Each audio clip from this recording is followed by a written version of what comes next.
The Book of Numbers. Numbers chapter 1. The Lord spoke to Moses in the tent of meeting in the desert of Sinai on the first day of the 2nd month of the 2nd year, after the Israelites came out of Egypt. He said, "Take a census of the whole Israelite community by their clans and families, listing every man by name, one by one.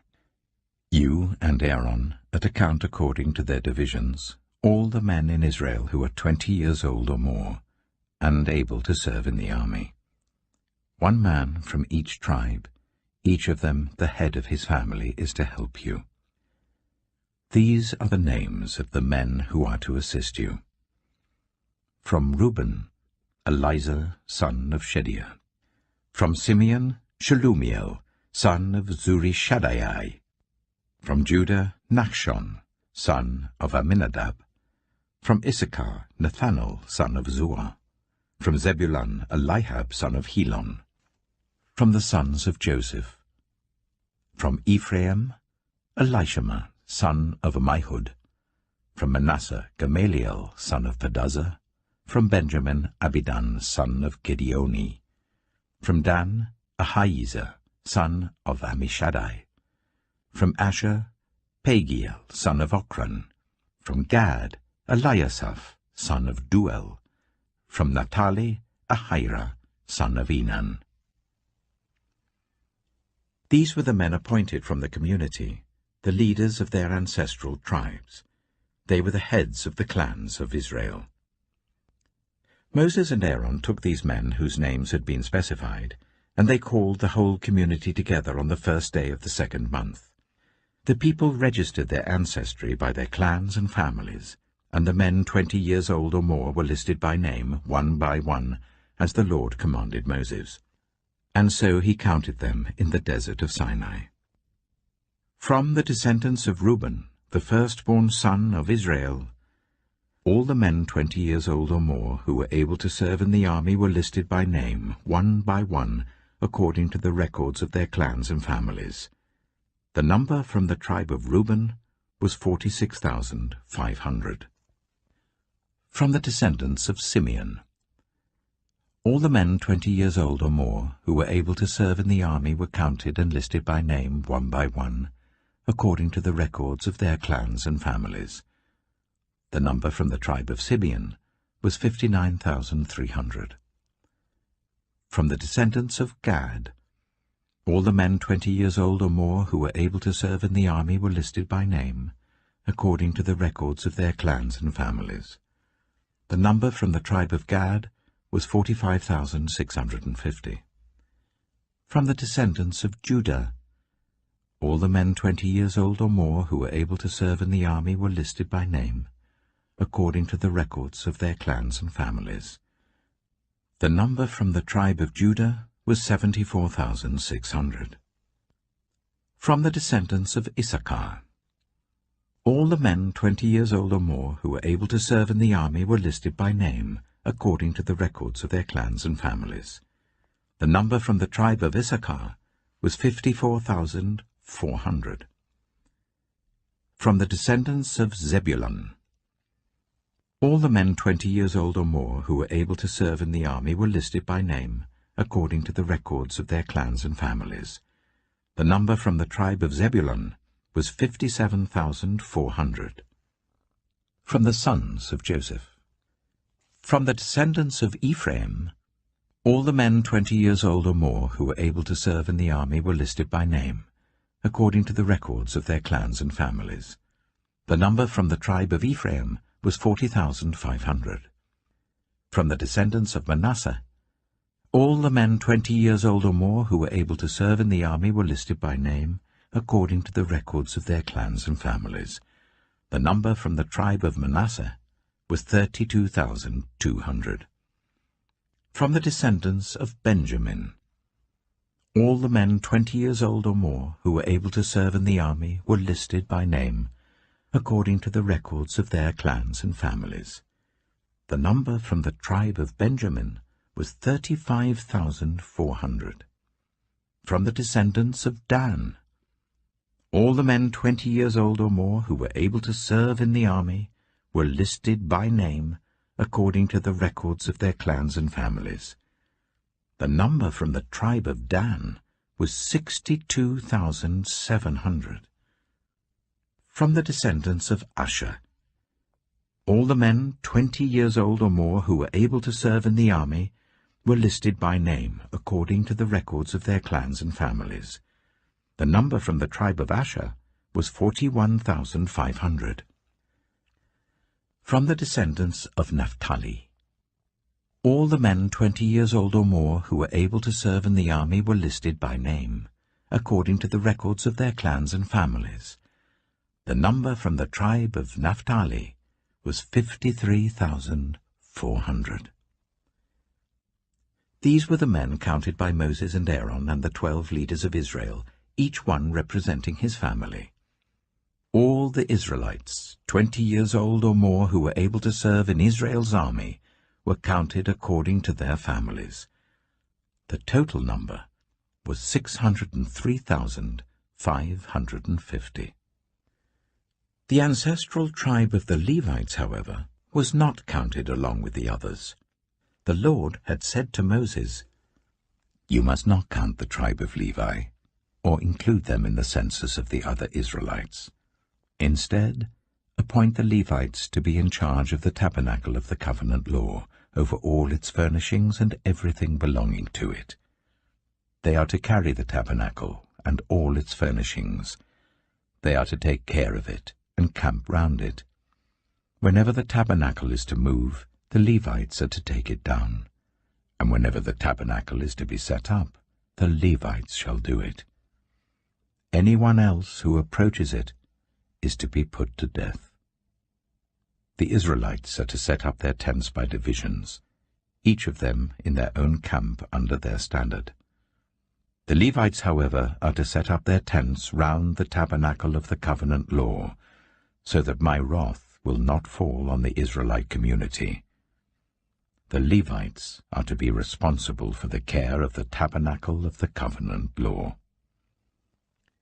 The Israelites did all this just as the Lord commanded Moses. Numbers chapter 2. The Lord said to Moses and Aaron, "The Israelites are to camp round the tent of meeting, some distance from it, each of them under their standard and holding the banners of their family. On the east, towards the sunrise, the divisions of the camp of Judah are to camp under their standard. The leader of the people of Judah is Nahshon, son of Amminadab. His division numbers 74,600. The tribe of Issachar will camp next to them. The leader of the people of Issachar is Nathanael, son of Zuar. His division numbers 54,400. The tribe of Zebulun will be next. The leader of the people of Zebulun is Eliab, son of Helon. His division numbers 57,400. All the men assigned to the camp of Judah according to their divisions number 186,400. They will set out first. On the south will be the divisions of the camp of Reuben under their standard. The leader of the people of Reuben is Elizur, son of Shedeur. His division numbers 46,500. The tribe of Simeon will camp next to them. The leader of the people of Simeon is Shelumiel, son of Zurishaddai. His division numbers 59,300.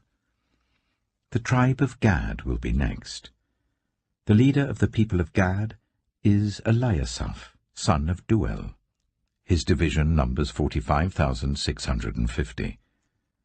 All the men assigned to the camp of Reuben according to their divisions number 151,450.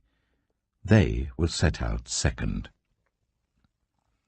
Then the tent of meeting and the camp of the Levites will set out in the middle of the camps. They will set out in the same order as they set up camp, each in their own place, under their standard. On the west will be the divisions of the camp of Ephraim, under their standard. The leader of the people of Ephraim is Elishama, son of Ammihud. His division numbers 40,500. The tribe of Manasseh will be next to them. The leader of the people of Manasseh is Gamaliel, son of Pedazeh. His division numbers 32,200. The tribe of Benjamin will be next. The leader of the people of Benjamin is Abidan, son of Gideoni. His division numbers 35,400. All the men assigned to the camp of Ephraim, according to their divisions, number 108,100. They will set out third. On the north will be the divisions of the camp of Dan under their standard. The leader of the people of Dan is Ahijah, son of Ammishaddai. His division numbers 62,700. The tribe of Asher will camp next to them. The leader of the people of Asher is Pagiel, son of Ochran. His division numbers 41,500. The tribe of Naphtali will be next. The leader of the people of Naphtali is Ahira, son of Enan. His division numbers 53,400.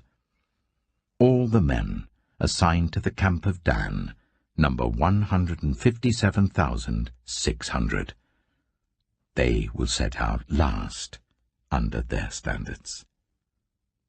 These are the Israelites, counted according to their families. All the men in the camps by their divisions number 603,550.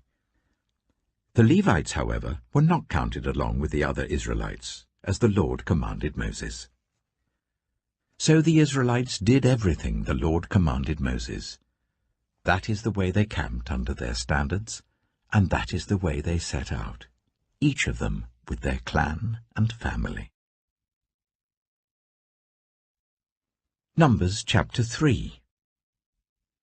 This is the account of the family of Aaron and Moses at the time the Lord spoke to Moses at Mount Sinai. The names of the sons of Aaron were Nadab the firstborn, and Abihu, Eleazar, and Ithamar. Those were the names of Aaron's sons, the anointed priests, who were ordained to serve as priests. Nadab and Abihu, however, died before the Lord when they made an offering with unauthorized fire before him in the desert of Sinai. They had no sons, so Eleazar and Ithamar served as priests during the lifetime of their father Aaron. The Lord said to Moses, "Bring the tribe of Levi and present them to Aaron the priest to assist him. They are to perform duties for him and for the whole community at the tent of meeting by doing the work of the tabernacle. They are to take care of all the furnishings of the tent of meeting, fulfilling the obligations of the Israelites by doing the work of the tabernacle. Give the Levites to Aaron and his sons. They are the Israelites who are to be given wholly to him. Appoint Aaron and his sons to serve as priests. Anyone else who approaches the sanctuary is to be put to death." The Lord also said to Moses, "I have taken the Levites from among the Israelites in place of the first male offspring of every Israelite woman. The Levites are mine, for all the firstborn are mine. When I struck down all the firstborn in Egypt, I set apart for myself every firstborn in Israel, whether human or animal. They are to be mine. I am the Lord." The Lord said to Moses in the desert of Sinai, "Count the Levites by their families and clans. Count every male a month old or more." So Moses counted them as he was commanded by the word of the Lord. These were the names of the sons of Levi: Gershon, Kohath, and Merari. These were the names of the Gershonite clans: Libni and Shimei. The Kohathite clans: Amram, Itzah, Hebron, and Uzziel. The Merarite clans: Malai and Mushai. These were the Levite clans according to their families. To Gershon belonged the clans of the Libnites and Shimeites. These were the Gershonite clans. The number of all the males a month old or more who were counted were 7,500. The Gershonite clans were to camp on the west behind the tabernacle. The leader of the families of the Gershonites was Eliasaph, son of Lael. At the tent of meeting, the Gershonites were responsible for the care of the tabernacle and tent, its coverings, the curtain at the entrance to the tent of meeting, the curtains of the courtyard, the curtain at the entrance to the courtyard surrounding the tabernacle and altar, and the ropes, and everything related to their use. To Kohath belonged the clans of the Amramites, Izharites, Hebronites, and Uzzielites. These were the Kohathite clans. The number of all the males a month old or more was 8,600. The Kohathites were responsible for the care of the sanctuary. The Kohathite clans were to camp on the south side of the tabernacle. The leader of the families of the Kohathite clans was Eliaphan, son of Uzziel. They were responsible for the care of the ark, the table, the lampstand, the altars, the articles of the sanctuary used in ministering, the curtain, and everything related to their use. The chief leader of the Levites was Eleazar, son of Aaron the priest. He was appointed over those who were responsible for the care of the sanctuary. To Merari belonged the clans of the Mahlites and the Mushites. These were the Merarite clans. The number of all the males a month old or more who were counted was 6,200. The leader of the families of the Merarite clans was Zuriel, son of Abihail. They were to camp on the north side of the tabernacle. The Merarites were appointed to take care of the frames of the tabernacle, its crossbars, posts, bases, all its equipment, and everything related to their use, as well as the posts of the surrounding courtyard with their bases, tent pegs, and ropes. Moses and Aaron and his sons were to camp to the east of the tabernacle, towards the sunrise, in front of the tent of meeting. They were responsible for the care of the sanctuary on behalf of the Israelites. Anyone else who approached the sanctuary was to be put to death. The total number of Levites counted at the Lord's command by Moses and Aaron according to their clans, including every male a month old or more, was 22,000. The Lord said to Moses, "Count all the firstborn Israelite males who are a month old or more, and make a list of their names. Take the Levites for me in place of all the firstborn of the Israelites, and the livestock of the Levites in place of all the firstborn of the livestock of the Israelites. I am the Lord." So Moses counted all the firstborn of the Israelites as the Lord commanded him. The total number of firstborn males a month old or more, listed by name, was 22,273. The Lord also said to Moses, "Take the Levites in place of all the firstborn of Israel, and the livestock of the Levites in place of their livestock. The Levites are to be mine. I am the Lord. To redeem the 273 firstborn Israelites who exceed the number of the Levites, collect 5 shekels for each one, according to the sanctuary shekel, which weighs 20 gerahs. Give the money for the redemption of the additional Israelites to Aaron and his sons." So Moses collected the redemption money from those who exceeded the number redeemed by the Levites. From the firstborn of the Israelites he collected silver weighing 1,365 shekels, according to the sanctuary shekel. Moses gave the redemption money to Aaron and his sons, as he was commanded by the word of the Lord. Numbers chapter 4. The Lord said to Moses and Aaron, "Take a census of the Kohathite branch of the Levites by their clans and families. Count all the men from 30 to 50 years of age who come to serve in the work at the tent of meeting. This is the work of the Kohathites at the tent of meeting, the care of the most holy things.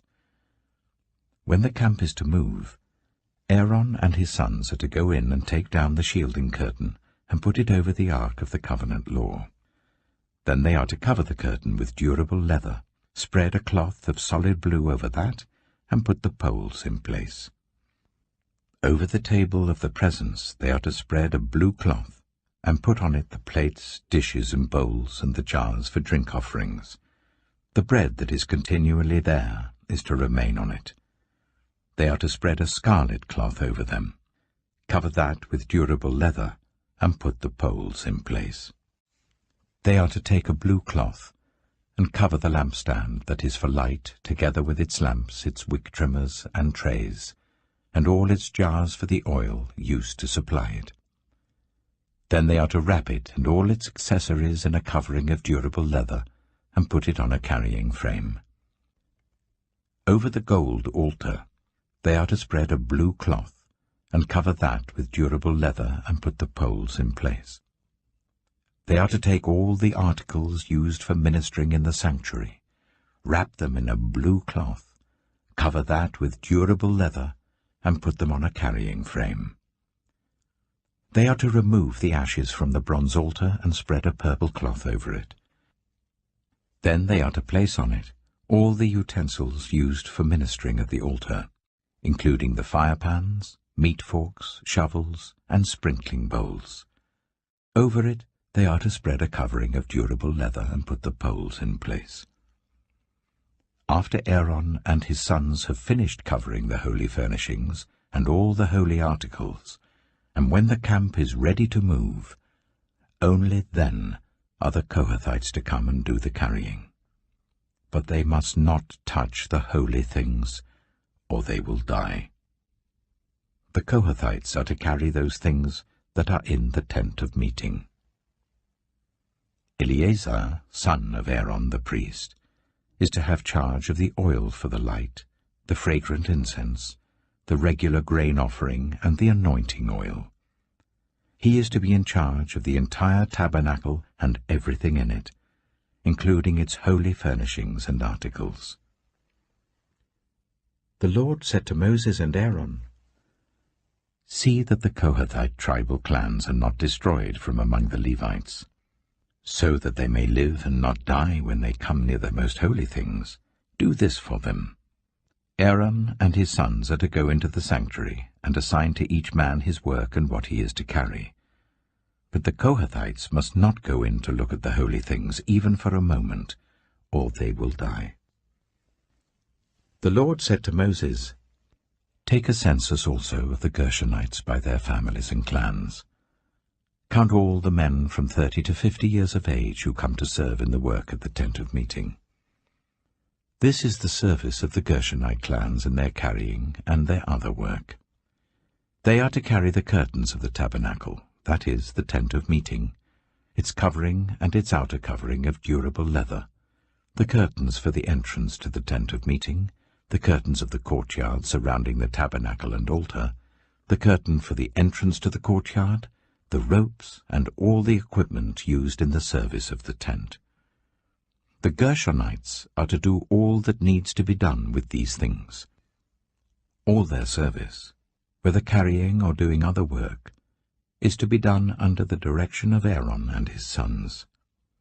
You shall assign to them as their responsibility all they are to carry. This is the service of the Gershonite clans at the tent of meeting.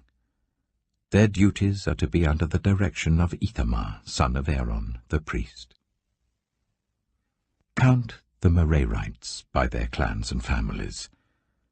Count all the men from 30 to 50 years of age who come to serve in the work at the tent of meeting. As part of all their service at the tent, they are to carry the frames of the tabernacle, its crossbars, posts, and bases, as well as the posts of the surrounding courtyard with their bases, tent pegs, ropes, all their equipment, and everything related to their use. Assign to each man the specific things he is to carry. This is the service of the Merarite clans as they work at the tent of meeting, under the direction of Ithamar, son of Aaron, the priest.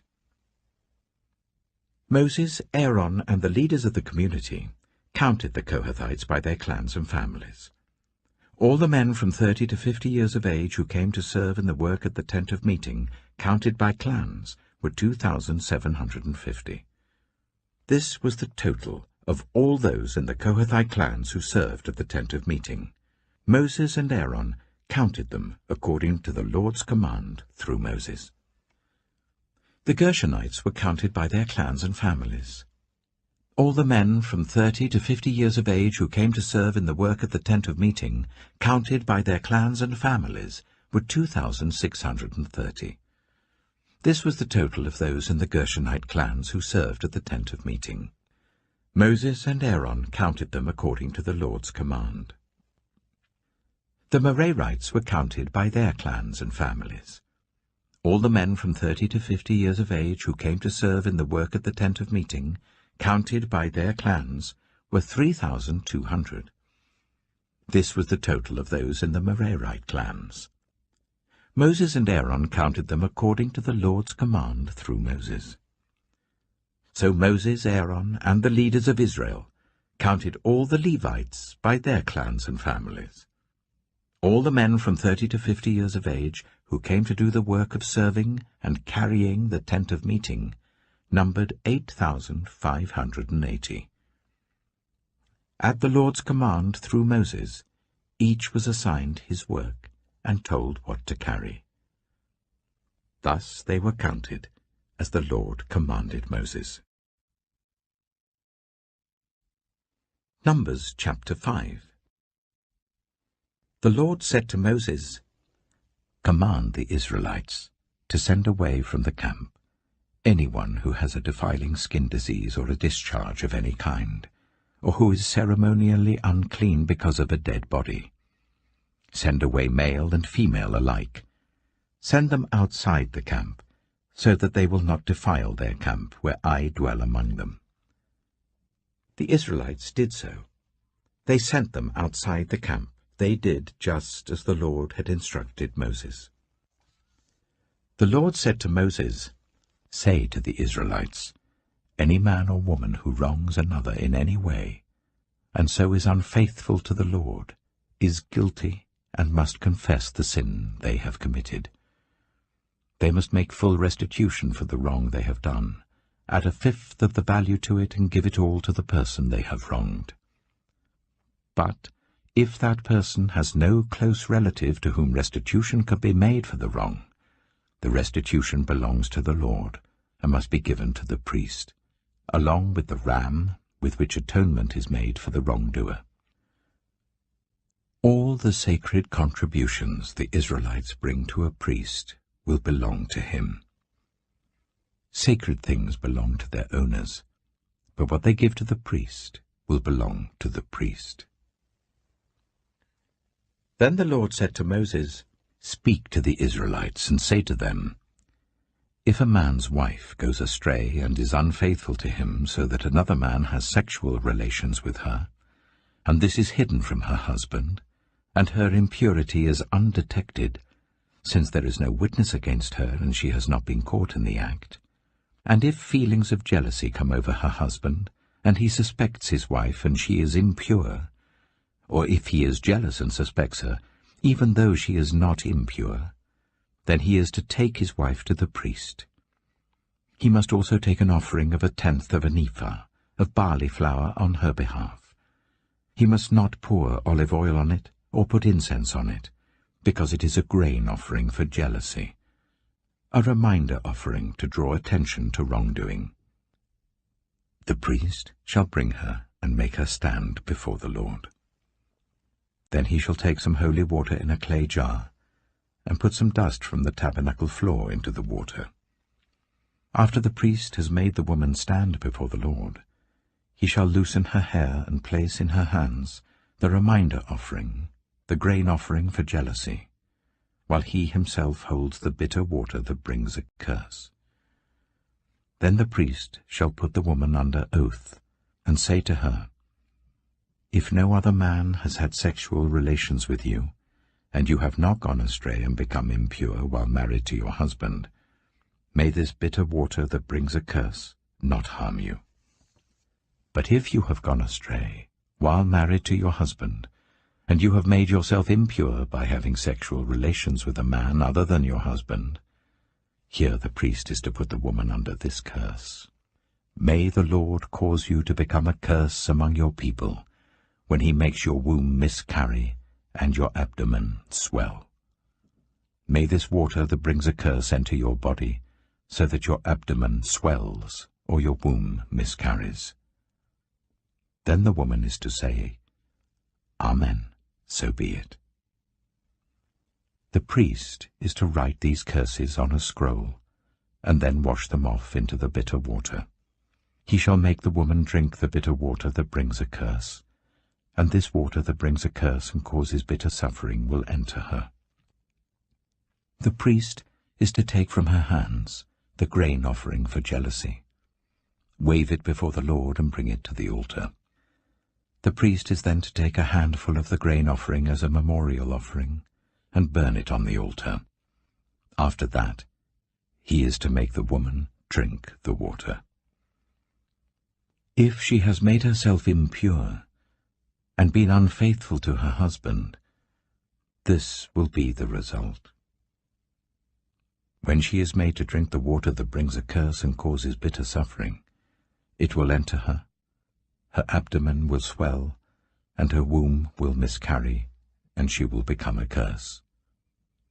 If, however, the woman has not made herself impure, but is clean, she will be cleared of guilt, and will be able to have children. This, then, is the law of jealousy, when a woman goes astray and makes herself impure while married to her husband, or when feelings of jealousy come over a man because he suspects his wife. The priest is to make her stand before the Lord, and is to apply this entire law to her. The husband will be innocent of any wrongdoing, but the woman will bear the consequences of her sin. Numbers chapter 6. The Lord said to Moses, Speak to the Israelites and say to them, If a man or woman wants to make a special vow, a vow of dedication to the Lord as a Nazirite, they must abstain from wine and other fermented drink, and must not drink vinegar made from wine or other fermented drink. They must not drink grape juice or eat grapes or raisins. As long as they remain under their Nazirite vow, they must not eat anything that comes from the grapevine, not even the seeds or skins. During the entire period of their Nazirite vow, no razor may be used on their head. They must be holy until the period of their dedication to the Lord is over. They must let their hair grow long. Throughout the period of their dedication to the Lord, the Nazirite must not go near a dead body. Even if their own father or mother or brother or sister dies, they must not make themselves ceremonially unclean on account of them, because the symbol of their dedication to God is on their head. Throughout the period of their dedication, they are consecrated to the Lord. If someone dies suddenly in the Nazirite's presence, thus defiling the hair that symbolizes their dedication, they must shave their head on the 7th day, the day of their cleansing.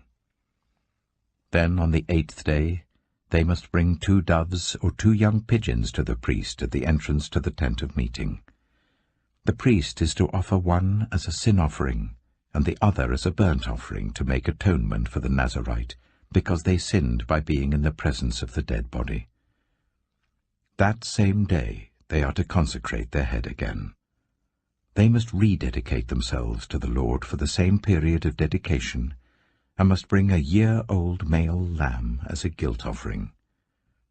The previous days do not count, because they became defiled during their period of dedication. Now this is the law of the Nazirite when the period of their dedication is over. They are to be brought to the entrance to the tent of meeting. There they are to present their offerings to the Lord: a year-old male lamb without defect for a burnt offering, a year-old ewe lamb without defect for a sin offering, a ram without defect for a fellowship offering, together with their grain offerings and drink offerings, and a basket of bread made with the finest flour and without yeast, thick loaves with olive oil mixed in, and thin loaves brushed with olive oil. The priest is to present all these before the Lord, and make the sin offering and the burnt offering. He is to present the basket of unleavened bread, and is to sacrifice the ram as a fellowship offering to the Lord, together with its grain offering and drink offering. Then, at the entrance to the tent of meeting, the Nazarite must shave off the hair that symbolizes their dedication. They are to take the hair and put it in the fire that is under the sacrifice of the fellowship offering. After the Nazarite has shaved off the hair that symbolizes their dedication, the priest is to place in their hands a boiled shoulder of the ram, and one thick loaf and one thin loaf from the basket, both made without yeast. The priest shall then wave these before the Lord as a wave offering. They are holy, and belong to the priest, together with the breast that was waved and the thigh that was presented. After that, the Nazarite may drink wine. This is the law of the Nazarite who vows offerings to the Lord in accordance with their dedication, in addition to whatever else they can afford. They must fulfill the vows they have made, according to the law of the Nazarite. The Lord said to Moses, "Tell Aaron and his sons, this is how you are to bless the Israelites. Say to them, the Lord bless you and keep you. The Lord make his face shine on you, and be gracious to you.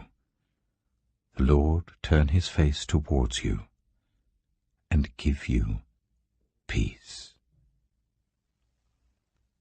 So they will put my name on the Israelites, and I will bless them. Numbers chapter 7. When Moses finished setting up the tabernacle, he anointed and consecrated it and all its furnishings. He also anointed and consecrated the altar and all its utensils.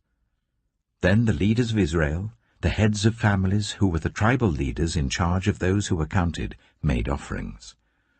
They brought as their gifts before the Lord 6 covered carts and 12 oxen, an ox from each leader and a cart from every 2. These they presented before the tabernacle. The Lord said to Moses, "Accept these from them, that they may be used in the work at the tent of meeting.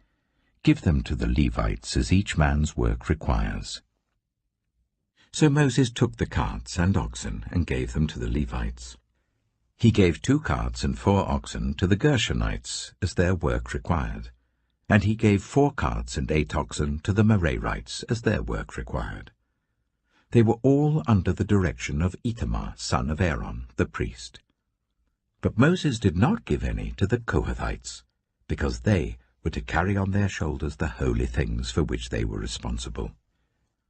When the altar was anointed, the leaders brought their offerings for its dedication and presented them before the altar. For the Lord had said to Moses, "Each day 1 leader is to bring his offering for the dedication of the altar." The one who brought his offering on the first day was Nachshon, son of Amminadab, of the tribe of Judah. His offering was 1 silver plate weighing 130 shekels, and 1 silver sprinkling bowl weighing 70 shekels, both according to the sanctuary shekel, each filled with the finest flour mixed with olive oil as a grain offering. 1 gold dish weighing 10 shekels filled with incense, 1 young bull, 1 ram, and 1 male lamb a year old for a burnt offering, 1 male goat for a sin offering, and 2 oxen, 5 rams, 5 male goats, and 5 male lambs a year old to be sacrificed as a fellowship offering. This was the offering of Nachshon, son of Amminadab. On the 2nd day, Nathanael, son of Zuar, the leader of Issachar, brought his offering. The offering he brought was 1 silver plate weighing 130 shekels, and 1 silver sprinkling bowl weighing 70 shekels, both according to the sanctuary shekel, each filled with the finest flour mixed with olive oil as a grain offering. 1 gold dish weighing 10 shekels filled with incense, 1 young bull, 1 ram, and 1 male lamb a year old for a burnt offering, 1 male goat for a sin offering, and 2 oxen, 5 rams, 5 male goats, and 5 male lambs a year old, to be sacrificed as a fellowship offering. This was the offering of Nathanael, son of Zuar. On the 3rd day, Eliab, son of Helon, the leader of the people of Zebulun, brought his offering. His offering was 1 silver plate weighing 130 shekels, and 1 silver sprinkling bowl weighing 70 shekels, both according to the sanctuary shekel, each filled with the finest flour mixed with olive oil as a grain offering, 1 gold dish weighing 10 shekels, filled with incense, 1 young bull, 1 ram, and 1 male lamb a year old for a burnt offering, 1 male goat for a sin offering, and 2 oxen, 5 rams, 5 male goats, and 5 male lambs a year old, to be sacrificed as a fellowship offering. This was the offering of Eliab, son of Helon. On the 4th day, Elizur, son of Shedeur, the leader of the people of Reuben, brought his offering. His offering was 1 silver plate weighing 130 shekels, and 1 silver sprinkling bowl weighing 70 shekels, both according to the sanctuary shekel, each filled with the finest flour mixed with olive oil as a grain offering, 1 gold dish weighing 10 shekels, filled with incense, 1 young bull, 1 ram, and 1 male lamb a year old for a burnt offering, 1 male goat for a sin offering, and 2 oxen, 5 rams, 5 male goats, and 5 male lambs a year old, to be sacrificed as a fellowship offering. This was the offering of Elizur, son of Shedeur. On the 5th day, Shelumiel, son of Zurishaddai, the leader of the people of Simeon, brought his offering.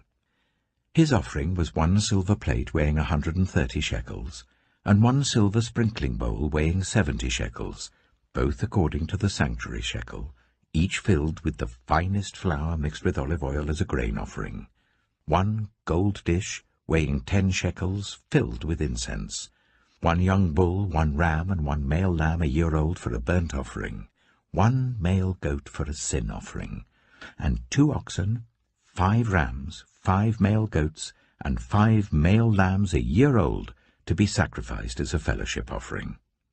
This was the offering of Shelumiel, son of Zurishaddai.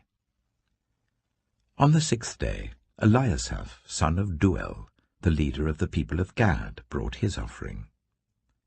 His offering was 1 silver plate weighing 130 shekels, and 1 silver sprinkling bowl weighing 70 shekels, both according to the sanctuary shekel, each filled with the finest flour mixed with olive oil as a grain offering, 1 gold dish weighing 10 shekels, filled with incense, 1 young bull, 1 ram, and 1 male lamb a year old for a burnt offering, 1 male goat for a sin offering, and 2 oxen, 5 rams, 5 male goats, and 5 male lambs a year old, to be sacrificed as a fellowship offering.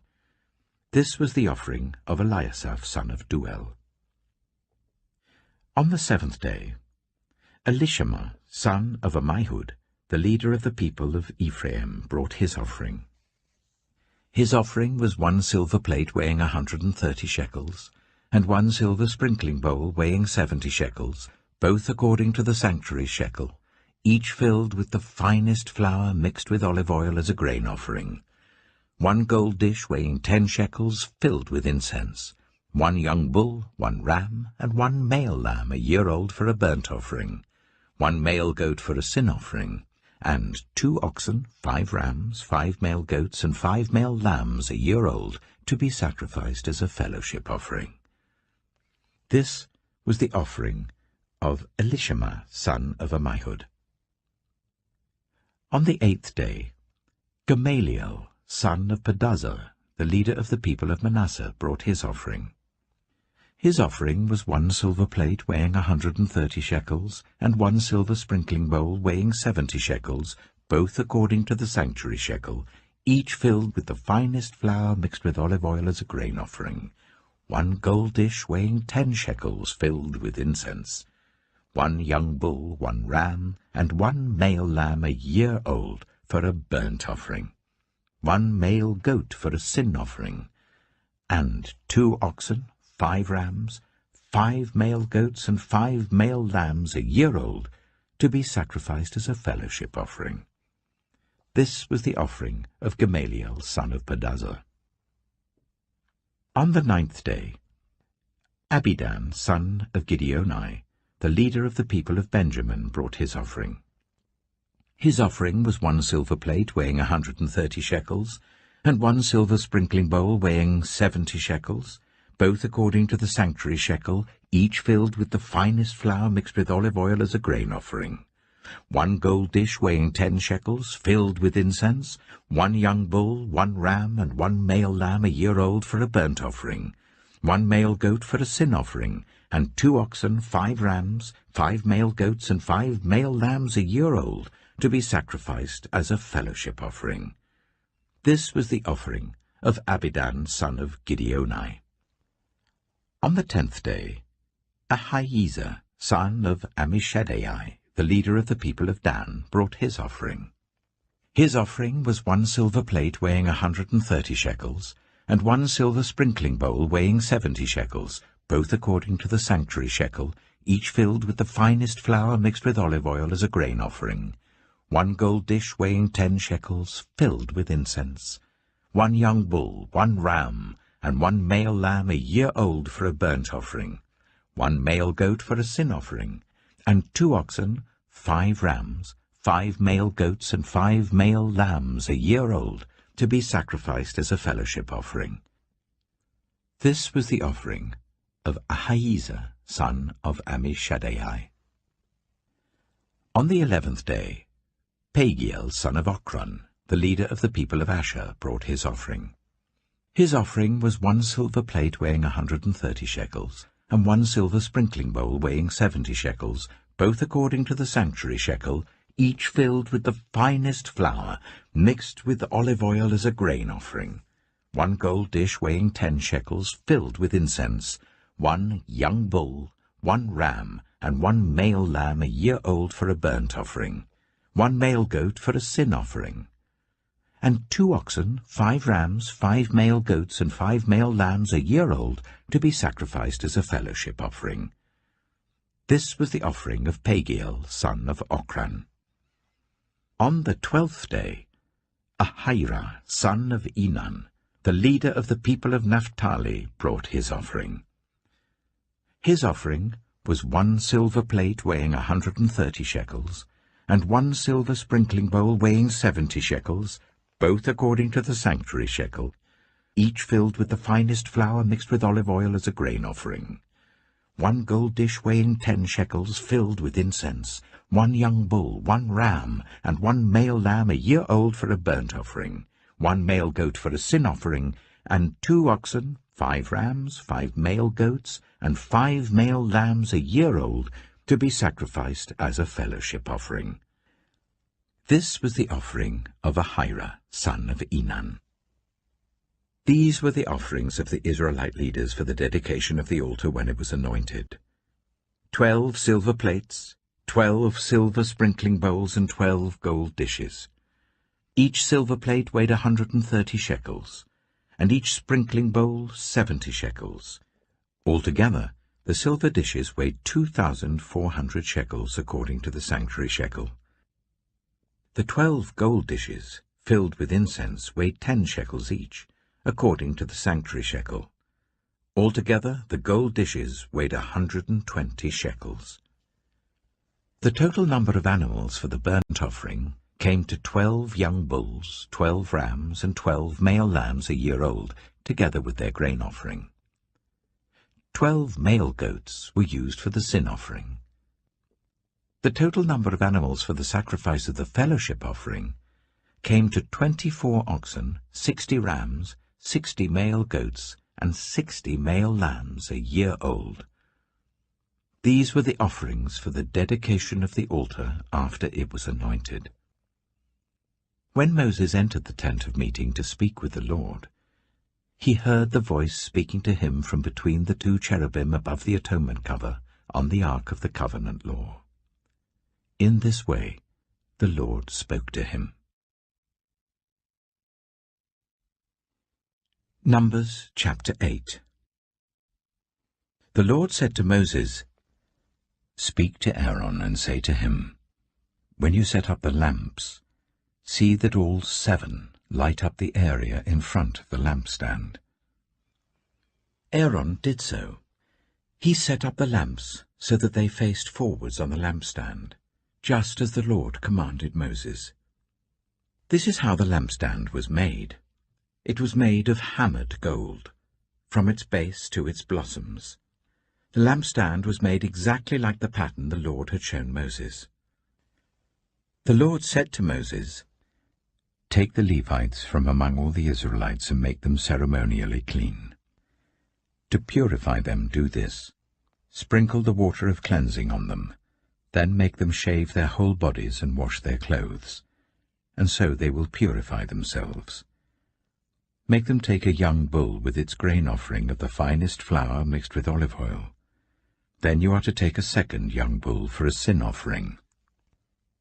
Bring the Levites to the front of the tent of meeting, and assemble the whole Israelite community. You are to bring the Levites before the Lord, and the Israelites are to lay their hands on them. Aaron is to present the Levites before the Lord as a wave offering from the Israelites, so that they may be ready to do the work of the Lord. Then the Levites are to lay their hands on the heads of the bulls, using one for a sin offering to the Lord and the other for a burnt offering, to make atonement for the Levites. Make the Levites stand in front of Aaron and his sons, and then present them as a wave offering to the Lord. In this way, you are to set the Levites apart from the other Israelites, and the Levites will be mine. After you have purified the Levites and presented them as a wave offering, they are to come to do their work at the tent of meeting. They are the Israelites who are to be given wholly to me. I have taken them as my own, in place of the firstborn, the first male offspring from every Israelite woman. Every firstborn male in Israel, whether human or animal, is mine. When I struck down all the firstborn in Egypt, I set them apart for myself. And I have taken the Levites in place of all the firstborn sons in Israel. From among all the Israelites, I have given the Levites as gifts to Aaron and his sons, to do the work at the tent of meeting on behalf of the Israelites, and to make atonement for them so that no plague will strike the Israelites when they go near the sanctuary. Moses, Aaron, and the whole Israelite community did with the Levites just as the Lord commanded Moses. The Levites purified themselves and washed their clothes. Then Aaron presented them as a wave offering before the Lord and made atonement for them to purify them. After that, the Levites came to do their work at the tent of meeting under the supervision of Aaron and his sons. They did with the Levites just as the Lord commanded Moses. The Lord said to Moses, "This applies to the Levites. Men 25 years old or more shall come to take part in the work at the tent of meeting, but at the age of 50 they must retire from their usual duties and work no longer. They may assist their brothers in performing their duties at the tent of meeting, but they themselves must not do the work. This, then, is how you are to assign the responsibilities of the Levites." Numbers chapter 9. The Lord spoke to Moses in the desert of Sinai in the first month of the 2nd year after they came out of Egypt. He said, "Make the Israelites celebrate the Passover at the appointed time. Celebrate it at the appointed time, at twilight on the 14th day of this month, in accordance with all its rules and regulations." So Moses told the Israelites to celebrate the Passover, and they did so in the desert of Sinai at twilight on the 14th day of the first month. The Israelites did everything just as the Lord commanded Moses. But some of them could not celebrate the Passover on that day, because they were ceremonially unclean on account of a dead body. So they came to Moses and Aaron that same day, and said to Moses, "We have become unclean because of a dead body. But why should we be kept from presenting the Lord's offering with the other Israelites at the appointed time?" Moses answered them, "Wait until I find out what the Lord commands concerning you." Then the Lord said to Moses, "Tell the Israelites, when any of you or your descendants are unclean because of a dead body, or are away on a journey, they are still to celebrate the Lord's Passover. But they are to do it on the 14th day of the 2nd month at twilight. They are to eat the lamb together with unleavened bread and bitter herbs. They must not leave any of it till morning or break any of its bones. When they celebrate the Passover, they must follow all the regulations. But if anyone who is ceremonially clean and not on a journey fails to celebrate the Passover, they must be cut off from their people for not presenting the Lord's offering at the appointed time. They will bear the consequences of their sin. A foreigner residing among you is also to celebrate the Lord's Passover in accordance with its rules and regulations. You must have the same regulations for both the foreigner and the native-born. On the day the tabernacle, the tent of the covenant law, was set up, the cloud covered it. From evening till morning the cloud above the tabernacle looked like fire. That is how it continued to be. The cloud covered it, and at night it looked like fire. Whenever the cloud lifted from above the tent, the Israelites set out. Wherever the cloud settled, the Israelites set up camp. At the Lord's command, the Israelites set out, and at his command, they set up camp. As long as the cloud stayed over the tabernacle, they remained in camp. When the cloud remained over the tabernacle a long time, the Israelites obeyed the Lord's order and did not set out. Sometimes the cloud was over the tabernacle for only a few days. At the Lord's command, they would set up camp, and then at his command, they would set out. Sometimes the cloud stayed only from evening till morning, and when it lifted in the morning, they set out. Whether by day or by night, whenever the cloud lifted, they set out. Whether the cloud stayed over the tabernacle for 2 days, or a month, or a year, the Israelites would remain in camp and not set out. But when it lifted, they would set out. At the Lord's command, they set up camp, and at the Lord's command, they set out. They obeyed the Lord's order in accordance with his command through Moses. Numbers chapter 10. The Lord said to Moses, "Make 2 trumpets of hammered silver, and use them for calling the community together and for the camps to set out. When both are sounded, the whole community is to assemble before you at the entrance to the tent of meeting.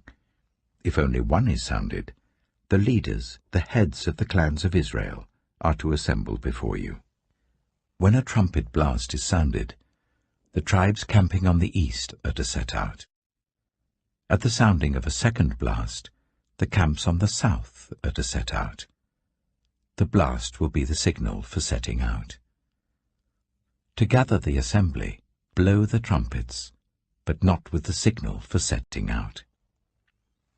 The sons of Aaron, the priests, are to blow the trumpets. This is to be a lasting ordinance for you and the generations to come.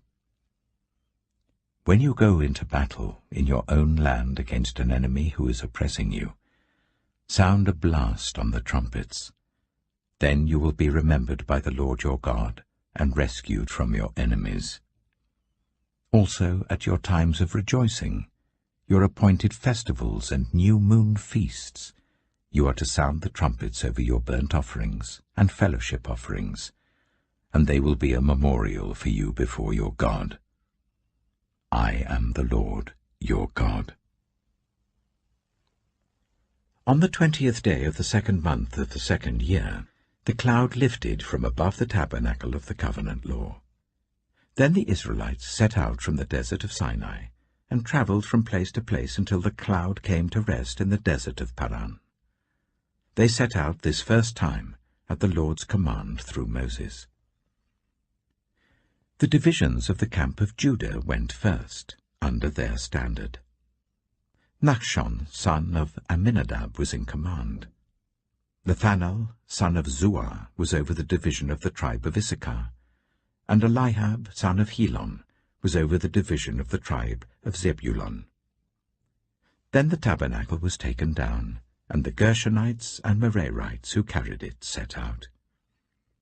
The divisions of the camp of Reuben went next under their standard.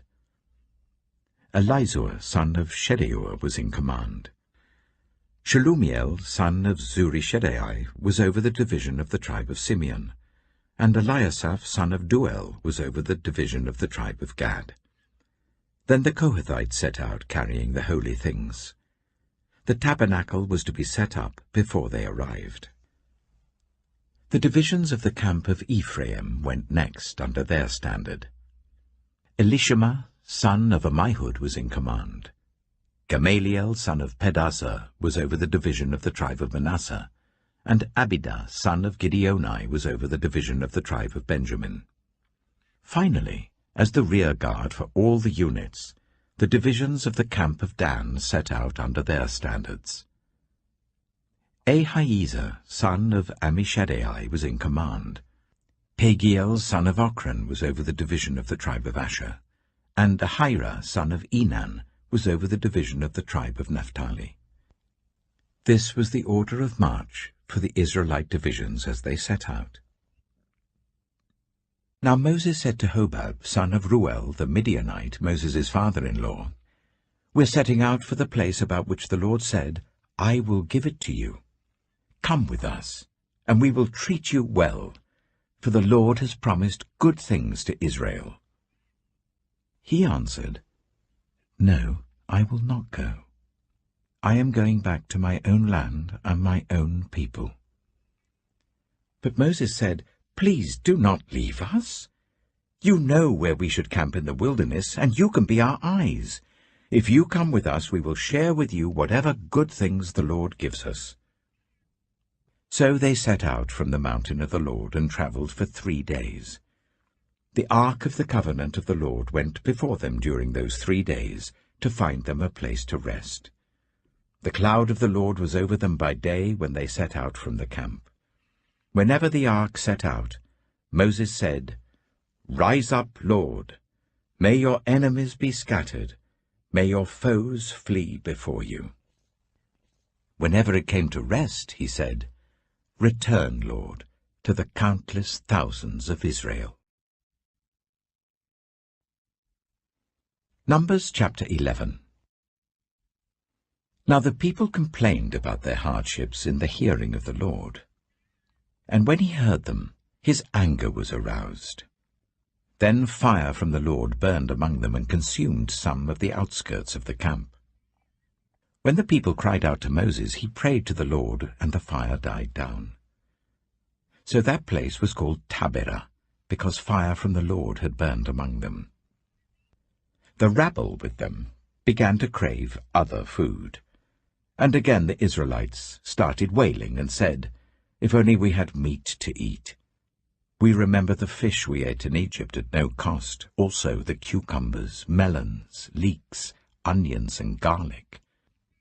But now we have lost our appetite. We never see anything but this manna." The manna was like coriander seed and looked like resin. The people went around gathering it, and then ground it in a hand mill or crushed it in a mortar. They cooked it in a pot or made it into loaves, and it tasted like something made with olive oil.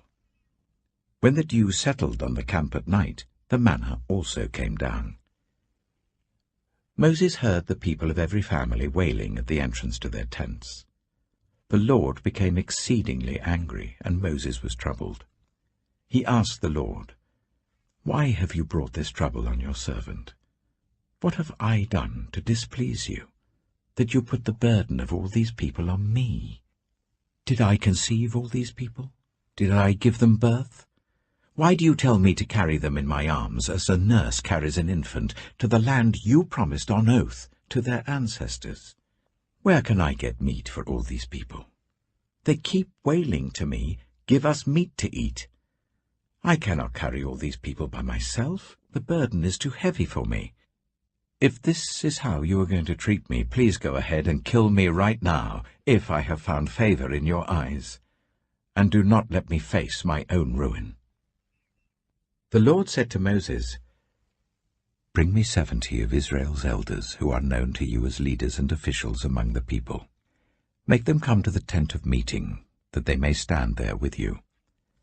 I will come down and speak with you there, and I will take some of the power of the Spirit that is on you and put it on them. They will share the burden of the people with you, so that you will not have to carry it alone. Tell the people, 'Consecrate yourselves in preparation for tomorrow, when you will eat meat. The Lord heard you when you wailed, "If only we had meat to eat. We were better off in Egypt." Now the Lord will give you meat, and you will eat it. You will not eat it for just 1 day or 2 days or 5, 10, or 20 days, but for a whole month, until it comes out of your nostrils and you loathe it, because you have rejected the Lord who is among you, and have wailed before him, saying, "Why did we ever leave Egypt?" But Moses said, "Here I am among 600,000 men on foot, and you say, 'I will give them meat to eat for a whole month'? Would they have enough if flocks and herds were slaughtered for them? Would they have enough if all the fish in the sea were caught for them?" The Lord answered Moses, "Is the Lord's arm too short? Now you will see whether or not what I say will come true for you." So Moses went out and told the people what the Lord had said. He brought together 70 of their elders and made them stand round the tent. Then the Lord came down in the cloud and spoke with him, and he took some of the power of the Spirit that was on him and put it on the 70 elders. When the Spirit rested on them, they prophesied, but did not do so again. However, 2 men, whose names were Eldad and Medad, had remained in the camp. They were listed among the elders, but did not go out to the tent. Yet the Spirit also rested on them, and they prophesied in the camp. A young man ran and told Moses, "Eldad and Medad are prophesying in the camp." Joshua, son of Nun, who had been Moses' assistant since youth, spoke up and said, "Moses, my lord, stop them." But Moses replied, "Are you jealous for my sake? I wish that all the Lord's people were prophets, and that the Lord would put his Spirit on them." Then Moses and the elders of Israel returned to the camp. Now a wind went out from the Lord and drove quail in from the sea. It scattered them up to 2 cubits deep all round the camp, as far as a day's walk in any direction. All that day and night and all the next day the people went out and gathered quail. No one gathered less than 10 homers. Then they spread them out all around the camp. But while the meat was still between their teeth and before it could be consumed, the anger of the Lord burned against the people, and he struck them with a severe plague. Therefore the place was named Kibroth Hattaavah, because there they buried the people who had craved other food. From Kibroth Hattaavah the people travelled to Hazeroth and stayed there. Numbers chapter 12. Miriam and Aaron began to talk against Moses because of his Cushite wife, for he had married a Cushite. "Has the Lord spoken only through Moses?" they asked. "Hasn't he also spoken through us?" And the Lord heard this. Now Moses was a very humble man, more humble than anyone else on the face of the earth. At once the Lord said to Moses, Aaron, and Miriam, "Come out to the tent of meeting, all 3 of you." So the 3 of them went out. Then the Lord came down in a pillar of cloud. He stood at the entrance to the tent and summoned Aaron and Miriam. When the 2 of them stepped forward, he said, "Listen to my words. When there is a prophet among you, I, the Lord, reveal myself to them in visions. I speak to them in dreams. But this is not true of my servant Moses. He is faithful in all my house. With him I speak face to face, clearly, and not in riddles. He sees the form of the Lord. Why then were you not afraid to speak against my servant Moses? The anger of the Lord burned against them, and he left them. When the cloud lifted from above the tent, Miriam's skin was leprous. It became as white as snow. Aaron turned towards her and saw that she had a defiling skin disease, and he said to Moses, "Please, my lord, I ask you not to hold against us the sin we have so foolishly committed. Do not let her be like a stillborn infant coming from its mother's womb, with its flesh half eaten away." So Moses cried out to the Lord, "Please, God, heal her."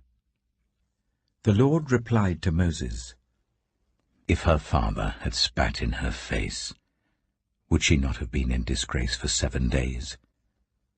Confine her outside the camp for 7 days. After that she can be brought back." So Miriam was confined outside the camp for 7 days, and the people did not move on till she was brought back. After that the people left Hazeroth and camped in the desert of Paran. Numbers chapter 13. The Lord said to Moses, "Send some men to explore the land of Canaan, which I am giving to the Israelites. From each ancestral tribe send one of its leaders." So at the Lord's command Moses sent them out from the desert of Paran. All of them were leaders of the Israelites. These are their names. From the tribe of Reuben, Shammua, son of Zakkar. From the tribe of Simeon, Shaphat, son of Hori. From the tribe of Judah, Caleb, son of Jephunneh. From the tribe of Issachar, Igal, son of Joseph. From the tribe of Ephraim, Hoshea, son of Nun. From the tribe of Benjamin, Paltai, son of Raphu. From the tribe of Zebulun, Gadiel, son of Sodai. From the tribe of Manasseh, a tribe of Joseph, Gadai, son of Suzai. From the tribe of Dan, Amiel, son of Gemalai. From the tribe of Asher, Sethur, son of Michael. From the tribe of Naphtali, Nabai, son of Vusai. From the tribe of Gad, Geuel, son of Machi. These are the names of the men Moses sent to explore the land. Moses gave Hoshea, son of Nun, the name Joshua. When Moses sent them to explore Canaan, he said, "Go up through the Negev and on into the hill country. See what the land is like and whether the people who live there are strong or weak, few or many. What kind of land do they live in? Is it good or bad? What kind of towns do they live in? Are they unwalled or fortified? How is the soil? Is it fertile or poor? Are there trees in it or not? Do your best to bring back some of the fruit of the land." It was the season for the first ripe grapes. So they went up and explored the land from the desert of Zin as far as Rehob, towards Lebo-Hamath. They went up through the Negev and came to Hebron, where Ahiman, Sheshai, and Talmai, the descendants of Anak, lived. Hebron had been built 7 years before Zoan in Egypt. When they reached the valley of Eshcol, they cut off a branch bearing a single cluster of grapes. 2 of them carried it on a pole between them, along with some pomegranates and figs. That place was called the Valley of Eshcol, because of the cluster of grapes the Israelites cut off there. At the end of 40 days they returned from exploring the land. They came back to Moses and Aaron and the whole Israelite community at Kadesh in the desert of Paran. There they reported to them and to the whole assembly and showed them the fruit of the land. They gave Moses this account: "We went into the land to which you sent us, and it does flow with milk and honey. Here is its fruit. But the people who live there are powerful. and the cities are fortified and very large. We even saw descendants of Anak there. The Amalekites live in the Negev. The Hittites, Jebusites, and Amorites live in the hill country, and the Canaanites live near the sea and along the Jordan. Then Caleb silenced the people before Moses and said, "We should go up and take possession of the land, for we can certainly do it." But the men who had gone up with him said, "We can't attack those people. They are stronger than we are." And they spread among the Israelites a bad report about the land they had explored. They said, "The land we explored devours those living in it. All the people we saw there are of great size. We saw the Nephilim there." The descendants of Anak come from the Nephilim. "We seemed like grasshoppers in our own eyes, and we looked the same to them." Numbers chapter 14. That night all the members of the community raised their voices and wept aloud. All the Israelites grumbled against Moses and Aaron, and the whole assembly said to them, "If only we had died in Egypt or in this wilderness. Why is the Lord bringing us to this land only to let us fall by the sword? Our wives and children will be taken as plunder. Wouldn't it be better for us to go back to Egypt?" And they said to each other, "We should choose a leader and go back to Egypt." Then Moses and Aaron fell face down in front of the whole Israelite assembly gathered there. Joshua, son of Nun, and Caleb, son of Jephunneh, who were among those who had explored the land, tore their clothes, and said to the entire Israelite assembly, "The land we passed through and explored is exceedingly good.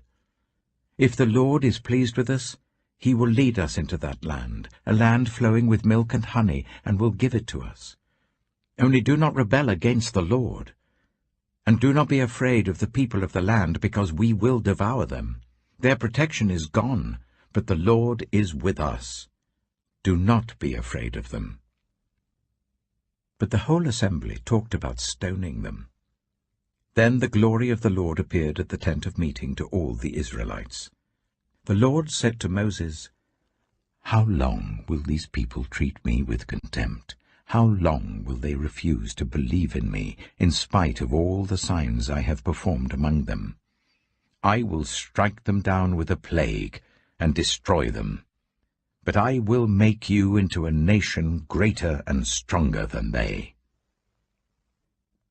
Moses said to the Lord, "Then the Egyptians will hear about it. By your power you brought these people up from among them, and they will tell the inhabitants of this land about it. They have already heard that you, Lord, are with these people, and that you, Lord, have been seen face to face, that your cloud stays over them, and that you go before them in a pillar of cloud by day and a pillar of fire by night.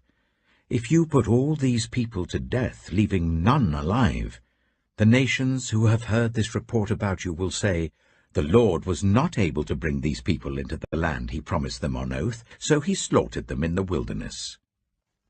Now may the Lord's strength be displayed, just as you have declared. The Lord is slow to anger, abounding in love, and forgiving sin and rebellion. Yet he does not leave the guilty unpunished. He punishes the children for the sin of the parents to the third and fourth generation. In accordance with your great love, forgive the sin of these people, just as you have pardoned them from the time they left Egypt until now." The Lord replied, "I have forgiven them as you asked. Nevertheless, as surely as I live, and as surely as the glory of the Lord fills the whole earth, not one of those who saw my glory and the signs I performed in Egypt and in the wilderness, but who disobeyed me and tested me 10 times, not one of them will ever see the land I promised on oath to their ancestors. No one who has treated me with contempt will ever see it. But because my servant Caleb has a different spirit and follows me wholeheartedly, I will bring him into the land he went to, and his descendants will inherit it. Since the Amalekites and the Canaanites are living in the valleys, turn back tomorrow and set out towards the desert along the route to the Red Sea." The Lord said to Moses and Aaron, "How long will this wicked community grumble against me? I have heard the complaints of these grumbling Israelites, so tell them, as surely as I live, declares the Lord, I will do to you the very thing I heard you say. In this wilderness your bodies will fall, every one of you 20 years old or more, who was counted in the census and who has grumbled against me. Not one of you will enter the land I swore with uplifted hand to make your home, except Caleb, son of Jephunneh, and Joshua, son of Nun. As for your children that you said would be taken as plunder, I will bring them in to enjoy the land you have rejected. But you, your bodies, will fall in this wilderness. Your children will be shepherds here for 40 years, suffering for your unfaithfulness, until the last of your bodies lies in the wilderness. For 40 years, 1 year for each of the 40 days you explore the land, you will suffer for your sins and know what it is like to have me against you. I, the Lord, have spoken, and I will surely do these things to this whole wicked community which has banded together against me. They will meet their end in this wilderness. Here they will die." So the men Moses had sent to explore the land, who returned and made the whole community grumble against him by spreading a bad report about it, these men who were responsible for spreading the bad report about the land were struck down and died of a plague before the Lord. Of the men who went to explore the land, only Joshua son of Nun and Caleb son of Jephunneh survived. When Moses reported this to all the Israelites, they mourned bitterly. Early the next morning they set out for the highest point in the hill country, saying, "Now we are ready to go up to the land the Lord promised. Surely we have sinned." But Moses said, "Why are you disobeying the Lord's command? This will not succeed. Do not go up, because the Lord is not with you. You will be defeated by your enemies. For the Amalekites and the Canaanites will face you there. Because you have turned away from the Lord, He will not be with you, and you will fall by the sword." Nevertheless, in their presumption they went up towards the highest point in the hill country, though neither Moses nor the ark of the Lord's covenant moved from the camp. Then the Amalekites and the Canaanites who lived in that hill country came down and attacked them and beat them down all the way to Hormah. Numbers chapter 15. The Lord said to Moses, "Speak to the Israelites and say to them, After you enter the land I am giving you as a home, and you present to the Lord food offerings from the herd or the flock, as an aroma pleasing to the Lord, whether burnt offerings or sacrifices, for special vows or free will offerings or festival offerings, then the person who brings an offering shall present to the Lord a grain offering of 1/10 of an ephah of the finest flour, mixed with 1/4 of a hin of olive oil. With each lamb for the burnt offering or the sacrifice, prepare 1/4 of a hin of wine as a drink offering. With a ram, prepare a grain offering of 1/5 of an ephah of the finest flour mixed with 1/3 of a hin of olive oil, and 1/3 of a hin of wine as a drink offering. Offer it as an aroma pleasing to the Lord. When you prepare a young bull as a burnt offering or sacrifice, for a special vow or a fellowship offering to the Lord, bring with the bull a grain offering of 3/10 of an ephah of the finest flour, mixed with 1/2 a hin of olive oil, and also bring 1/2 a hin of wine as a drink offering. This will be a food offering, an aroma pleasing to the Lord. Each bull or ram, each lamb or young goat, is to be prepared in this manner. Do this for each one, for as many as you prepare. Everyone who is native-born must do these things in this way when they present a food offering as an aroma pleasing to the Lord. For generations to come, whenever a foreigner or anyone else living among you presents a food offering as an aroma pleasing to the Lord, they must do exactly as you do. The community is to have the same rules for you and for the foreigner residing among you. This is a lasting ordinance for the generations to come. You and the foreigner shall be the same before the Lord. The same laws and regulations will apply both to you and to the foreigner residing among you. The Lord said to Moses, "Speak to the Israelites and say to them, when you enter the land to which I am taking you, and you eat the food of the land, present a portion as an offering to the Lord. Present a loaf from the first of your ground meal, and present it as an offering from the threshing floor. Throughout the generations to come, you are to give this offering to the Lord from the first of your ground meal. Now, if you as a community unintentionally fail to keep any of these commands the Lord gave Moses, any of the Lord's commands to you through him, from the day the Lord gave them and continuing through the generations to come, and if this is done unintentionally without the community being aware of it, then the whole community is to offer a young bull for a burnt offering as an aroma pleasing to the Lord, along with its prescribed grain offering and drink offering, and a male goat for a sin offering. The priest is to make atonement for the whole Israelite community, and they will be forgiven, for it was not intentional, and they have presented to the Lord for their wrong a food offering and a sin offering. The whole Israelite community and the foreigners residing among them will be forgiven, because all the people were involved in the unintentional wrong. But if just one person sins unintentionally, that person must bring a year-old female goat for a sin offering. The priest is to make atonement before the Lord for the one who erred by sinning unintentionally, and when atonement has been made, that person will be forgiven. One and the same law applies to everyone who sins unintentionally, whether a native-born Israelite or a foreigner residing among you. But anyone who sins defiantly, whether native-born or foreigner, utters blasphemy against the Lord and must be cut off from the people of Israel. Because they have despised the Lord's word and broken his commands, they must surely be cut off. Their guilt remains on them. While the Israelites were in the wilderness, a man was found gathering wood on the Sabbath day.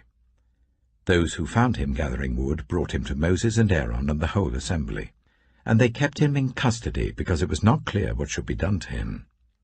Then the Lord said to Moses, "The man must die. The whole assembly must stone him outside the camp." So the assembly took him outside the camp and stoned him to death, as the Lord commanded Moses. The Lord said to Moses, "Speak to the Israelites and say to them, throughout the generations to come, you are to make tassels on the corners of your garments, with a blue cord on each tassel. You will have these tassels to look at, and so you will remember all the commands of the Lord, that you may obey them and not prostitute yourselves by chasing after the lusts of your own hearts and eyes. Then you will remember to obey all my commands, and will be consecrated to your God.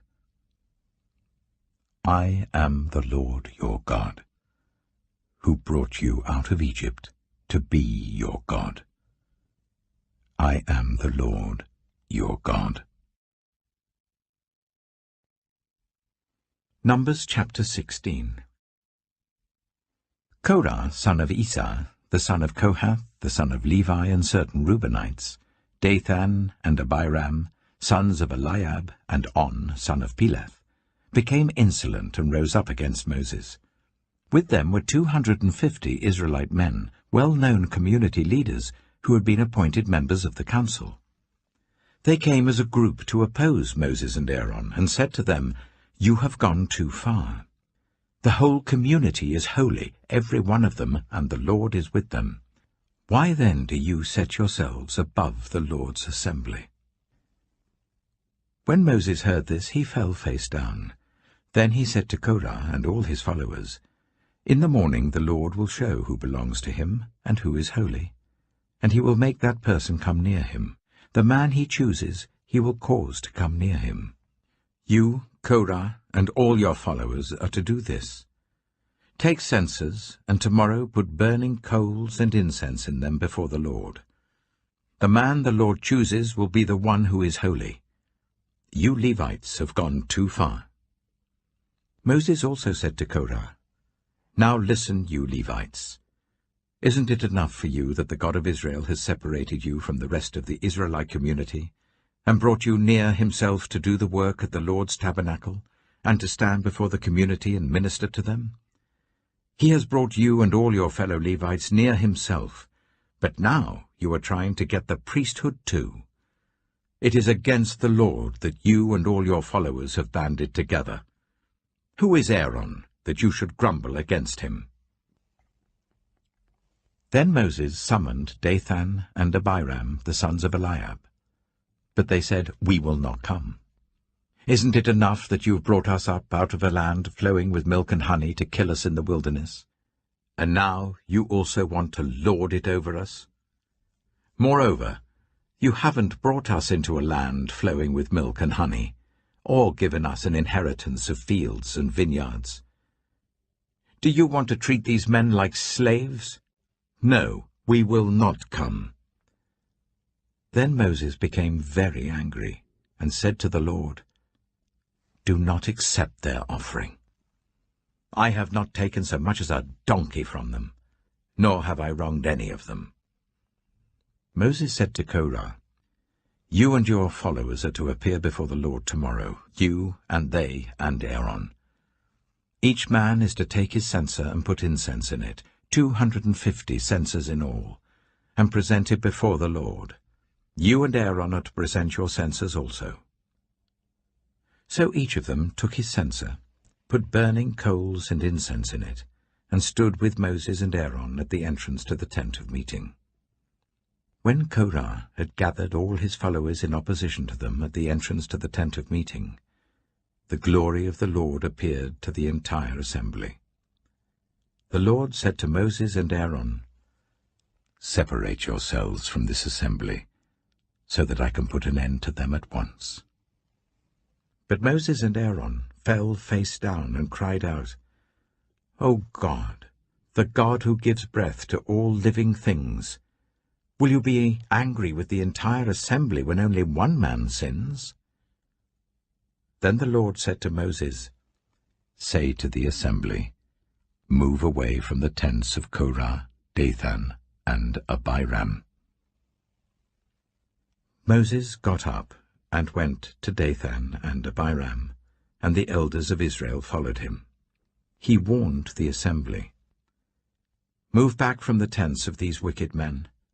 Do not touch anything belonging to them, or you will be swept away because of all their sins." So they moved away from the tents of Korah, Dathan, and Abiram. Dathan and Abiram had come out and were standing with their wives, children, and little ones at the entrances to their tents. Then Moses said, "This is how you will know that the Lord has sent me to do all these things, and that it was not my idea. If these men die a natural death and suffer the fate of all mankind, then the Lord has not sent me. But if the Lord brings about something totally new, and the earth opens its mouth and swallows them, with everything that belongs to them, and they go down alive into the realm of the dead, then you will know that these men have treated the Lord with contempt." As soon as he finished saying all this, the ground under them split apart, and the earth opened its mouth and swallowed them and their households, and all those associated with Korah, together with their possessions. They went down alive into the realm of the dead, with everything they owned. The earth closed over them, and they perished, and were gone from the community.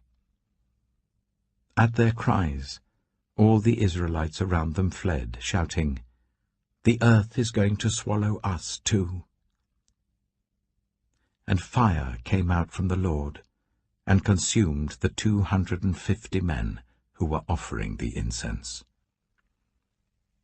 The Lord said to Moses, "Tell Eleazar, son of Aaron the priest, to remove the censers from the charred remains and scatter the coals some distance away, for the censers are holy, the censers of the men who sinned at the cost of their lives. Hammer the censers into sheets to overlay the altar, for they were presented before the Lord and have become holy. Let them be a sign to the Israelites." So Eleazar the priest collected the bronze censers brought by those who had been burned to death, and he had them hammered out to overlay the altar, as the Lord directed him through Moses. This was to remind the Israelites that no one except a descendant of Aaron should come to burn incense before the Lord, or he would become like Korah and his followers. The next day, the whole Israelite community grumbled against Moses and Aaron. "You have killed the Lord's people," they said. But when the assembly gathered in opposition to Moses and Aaron and turned towards the tent of meeting, suddenly the cloud covered it, and the glory of the Lord appeared. Then Moses and Aaron went to the front of the tent of meeting, and the Lord said to Moses, "Get away from this assembly, so that I can put an end to them at once." And they fell face down. Then Moses said to Aaron, "Take your censer and put incense in it, along with burning coals from the altar, and hurry to the assembly to make atonement for them. Wrath has come out from the Lord. The plague has started." So Aaron did as Moses said and ran into the midst of the assembly. The plague had already started among the people, but Aaron offered the incense and made atonement for them. He stood between the living and the dead, and the plague stopped.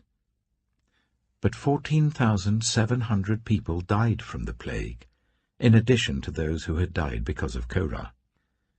Then Aaron returned to Moses at the entrance to the tent of meeting, for the plague had stopped.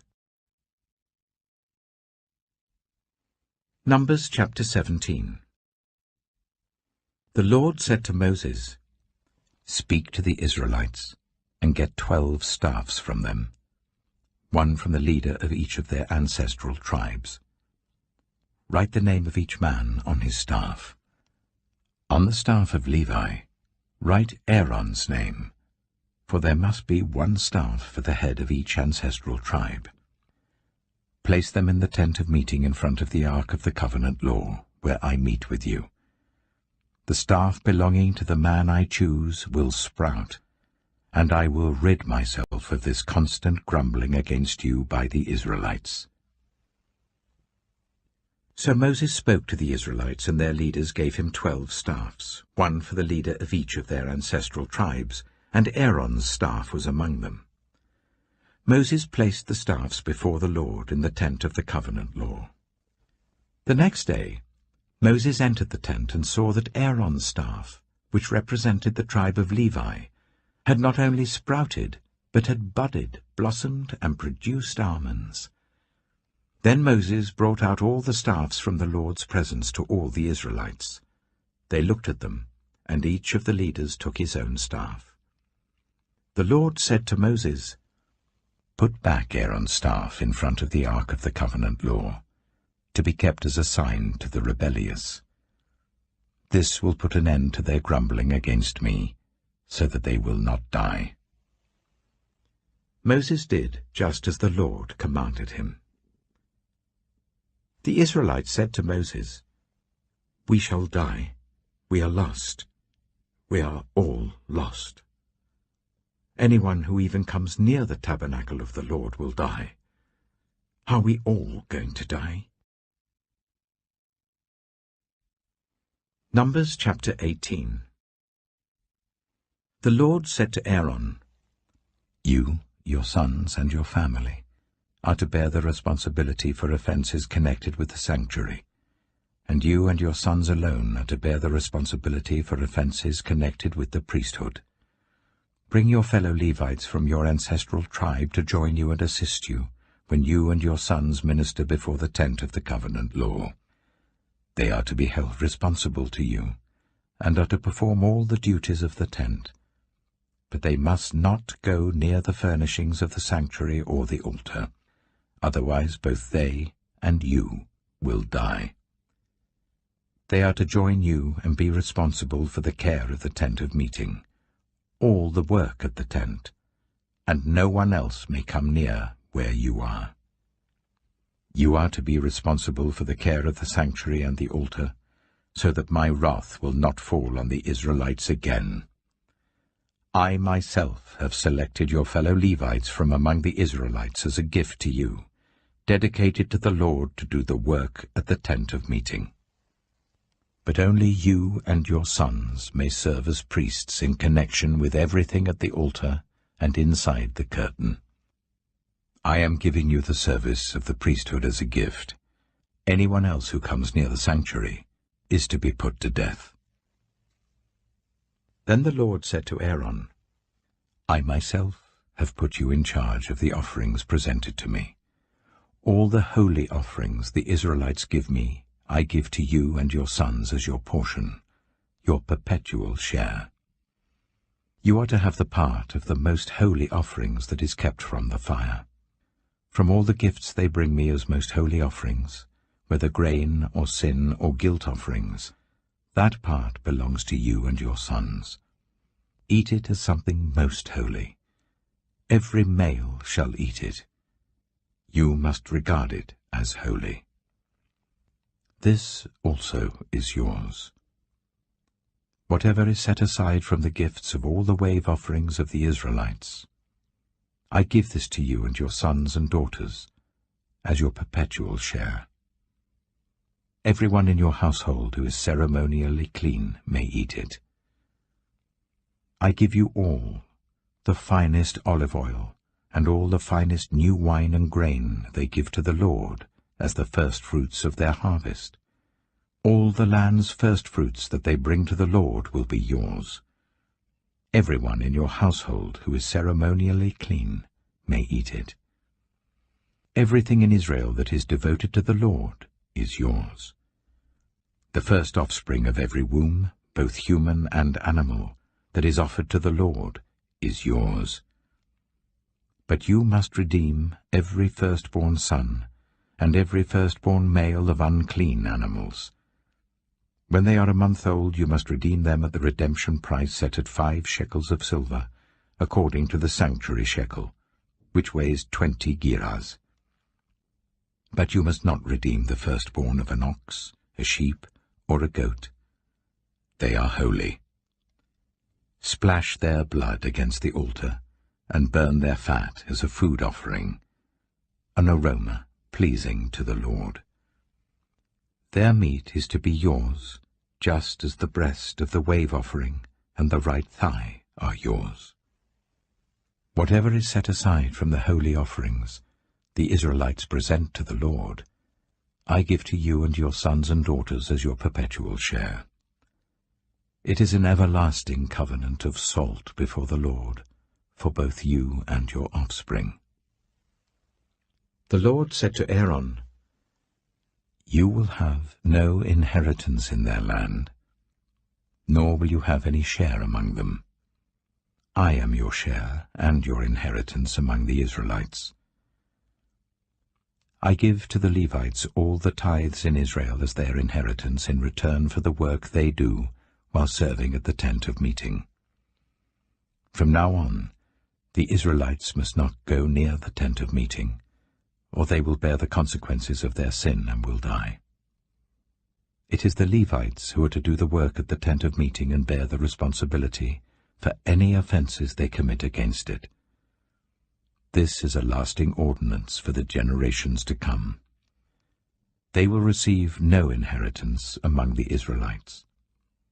Instead, I give to the Levites as their inheritance the tithes that the Israelites present as an offering to the Lord.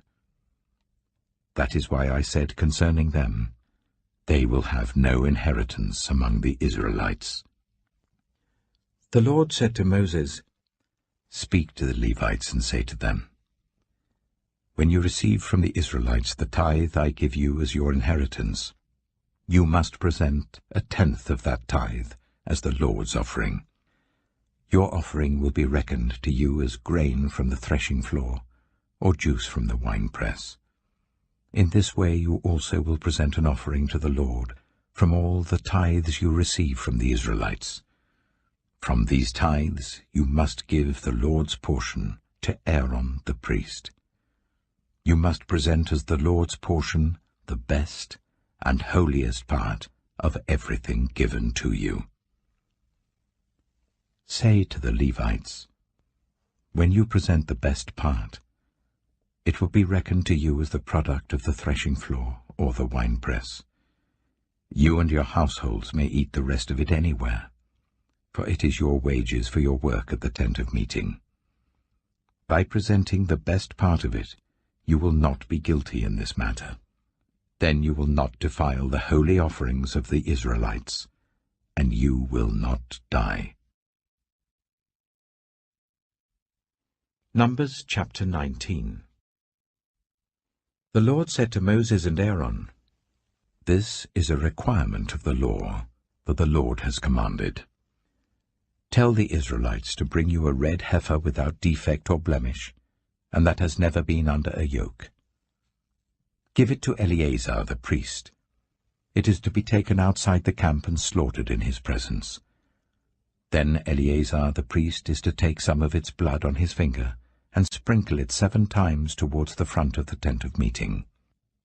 While he watches, the heifer is to be burned, its hide, flesh, blood, and intestines. The priest is to take some cedar wood, hyssop, and scarlet wool, and throw them onto the burning heifer. After that, the priest must wash his clothes and bathe himself with water. He may then come into the camp, but he will be ceremonially unclean till evening. The man who burns it must also wash his clothes and bathe with water, and he too will be unclean till evening. A man who is clean shall gather up the ashes of the heifer and put them in a ceremonially clean place outside the camp. They are to be kept by the Israelite community for use in the water of cleansing. It is for purification from sin.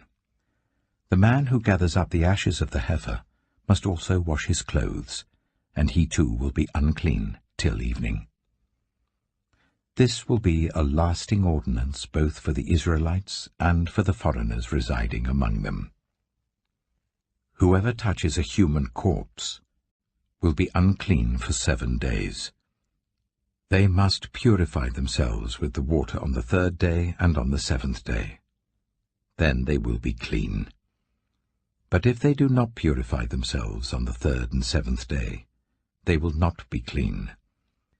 If they fail to purify themselves after touching a human corpse, they defile the Lord's tabernacle. They must be cut off from Israel. Because the water of cleansing has not been sprinkled on them, they are unclean. Their uncleanness remains on them. This is the law that applies when a person dies in a tent. Anyone who enters the tent, and anyone who is in it, will be unclean for 7 days. And every open container without a lid fastened on it will be unclean. Anyone out in the open who touches someone who has been killed with a sword, or someone who has died a natural death, or anyone who touches a human bone or a grave, will be unclean for 7 days. For the unclean person, put some ashes from the burned purification offering into a jar, and pour fresh water over them. Then a man who is ceremonially clean is to take some hyssop, dip it in the water and sprinkle the tent and all the furnishings and the people who were there. He must also sprinkle anyone who has touched a human bone or a grave, or anyone who has been killed, or anyone who has died a natural death. The man who is clean is to sprinkle those who are unclean on the 3rd and 7th days, and on the 7th day he is to purify them. Those who are being cleansed must wash their clothes and bathe with water, and that evening they will be clean. But if those who are unclean do not purify themselves, they must be cut off from the community, because they have defiled the sanctuary of the Lord. The water of cleansing has not been sprinkled on them, and they are unclean. This is a lasting ordinance for them. The man who sprinkles the water of cleansing must also wash his clothes, and anyone who touches the water of cleansing will be unclean till evening. Anything that an unclean person touches becomes unclean, and anyone who touches it becomes unclean till evening. Numbers chapter 20. In the first month, the whole Israelite community arrived at the desert of Zin, and they stayed at Kadesh. There Miriam died and was buried. Now there was no water for the community, and the people gathered in opposition to Moses and Aaron. They quarreled with Moses and said, "If only we had died when our brothers fell dead before the Lord. Why did you bring the Lord's community into this wilderness, that we and our livestock should die here? Why did you bring us up out of Egypt to this terrible place?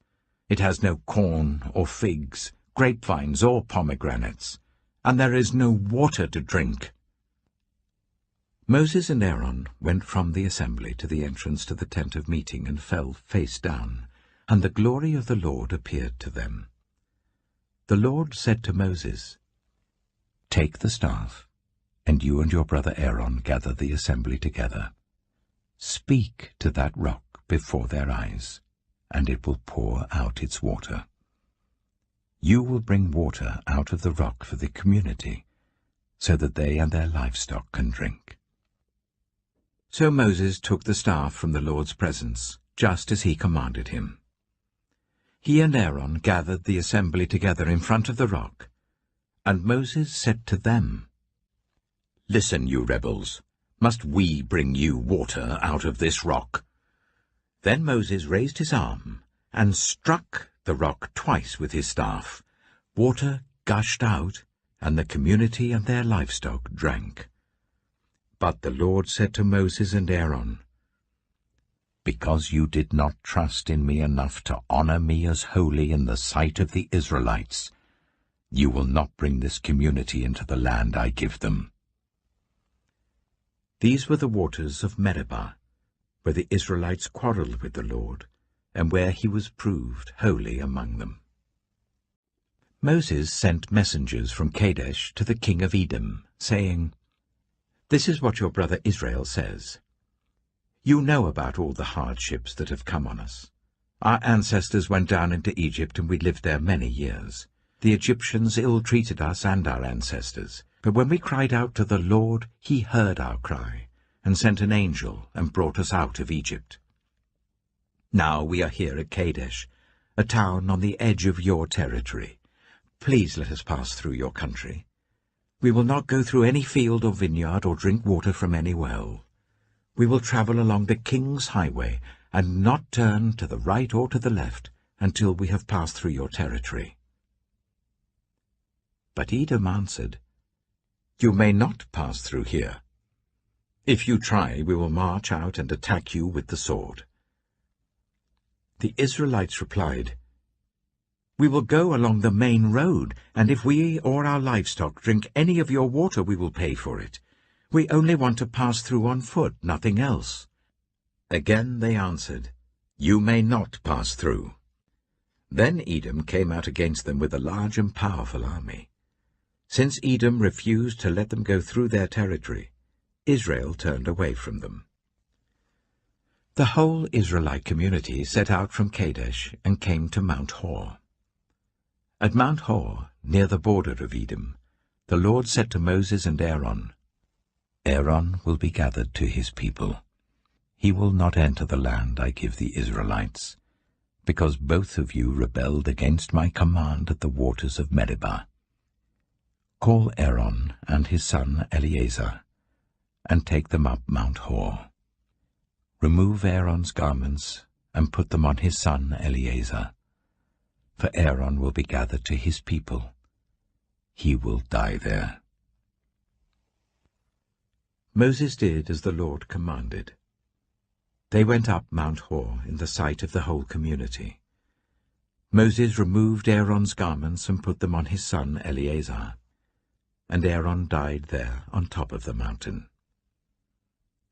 Then Moses and Eleazar came down from the mountain, and when the whole community learned that Aaron had died, all the Israelites mourned for him 30 days.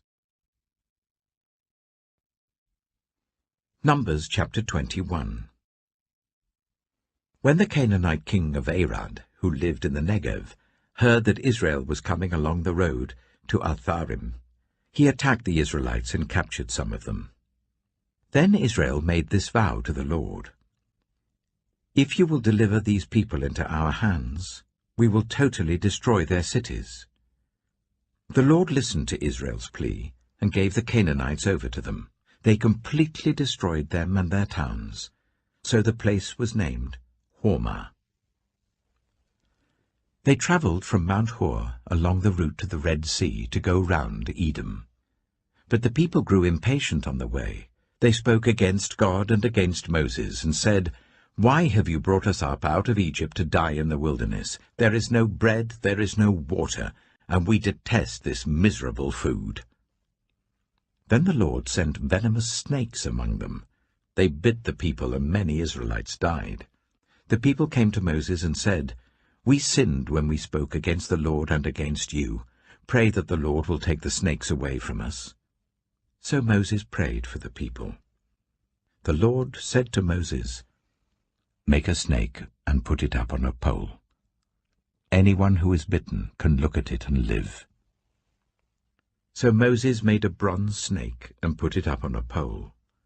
Then when anyone was bitten by a snake and looked at the bronze snake, they lived. The Israelites moved on and camped at Oboth. Then they set out from Oboth and camped in Abarim, in the wilderness that faces Moab towards the sunrise. From there they moved on and camped in the Zered valley. They set out from there and camped alongside the Arnon, which is in the wilderness extending into Amorite territory. The Arnon is the border of Moab, between Moab and the Amorites. That is why the book of the wars of the Lord says, "Zahab in Zuphah and the ravines, the Arnon and the slopes of the ravines that lead to the settlement of Ar, and lie along the border of Moab." From there they continued on to Beer, the well where the Lord said to Moses, "Gather the people together, and I will give them water." Then Israel sang this song: "Spring up, O well, sing about it, about the well that the princes dug, that the nobles of the people sank, the nobles with scepters and staffs." Then they went from the wilderness to Mattanah, from Mattanah to Nahaliel, from Nahaliel to Bamoth, and from Bamoth to the valley in Moab, where the top of Pisgah overlooks the wasteland. Israel sent messengers to say to Sihon, king of the Amorites, "Let us pass through your country. We will not turn aside into any field or vineyard or drink water from any well. We will travel along the king's highway until we have passed through your territory." But Sihon would not let Israel pass through his territory. He mustered his entire army and marched out into the wilderness against Israel. When he reached Jahaz, he fought with Israel. Israel, however, put him to the sword and took over his land from the Arnon to the Jabbok, but only as far as the Ammonites, because their border was fortified.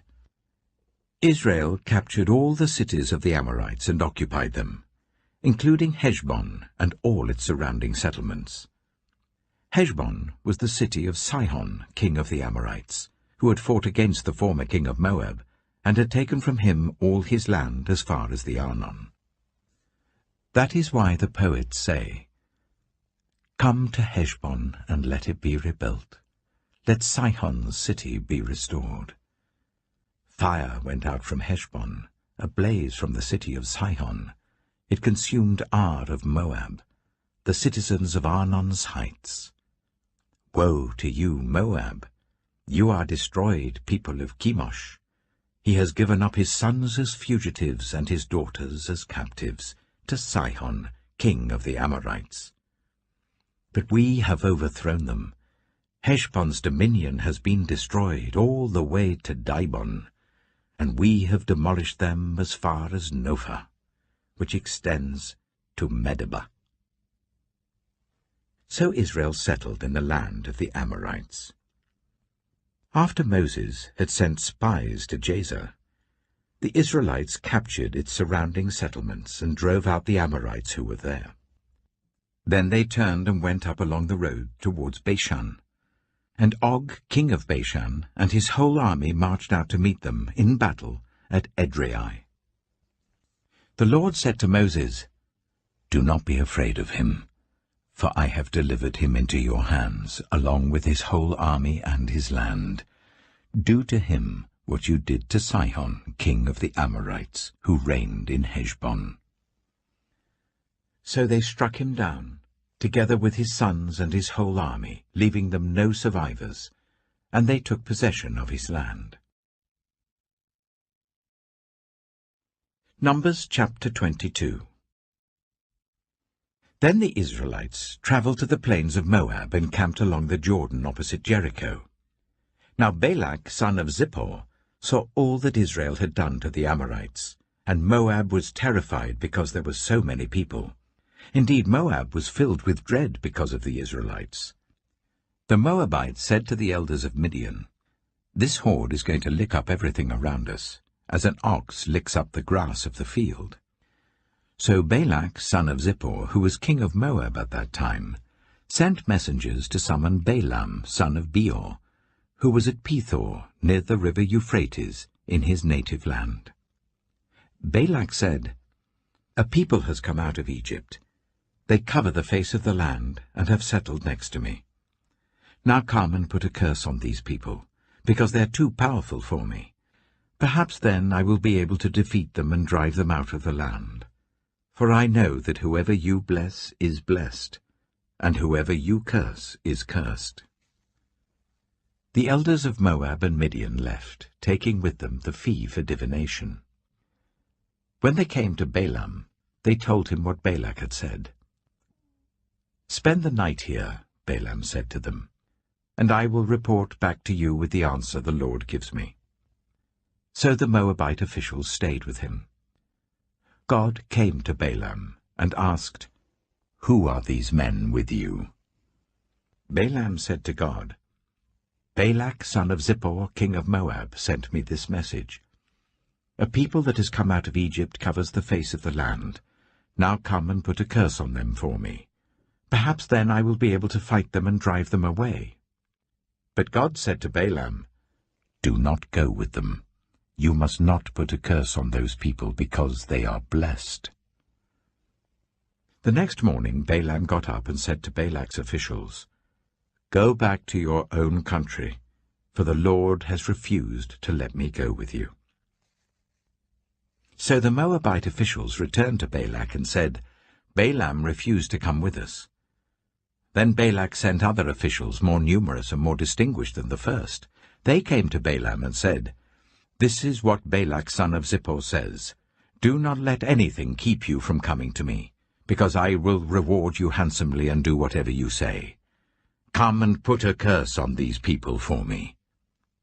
But Balaam answered them, "Even if Balak gave me all the silver and gold in his palace, I could not do anything great or small to go beyond the command of the Lord my God. Now spend the night here so that I can find out what else the Lord will tell me." That night God came to Balaam and said, "Since these men have come to summon you, go with them, but do only what I tell you."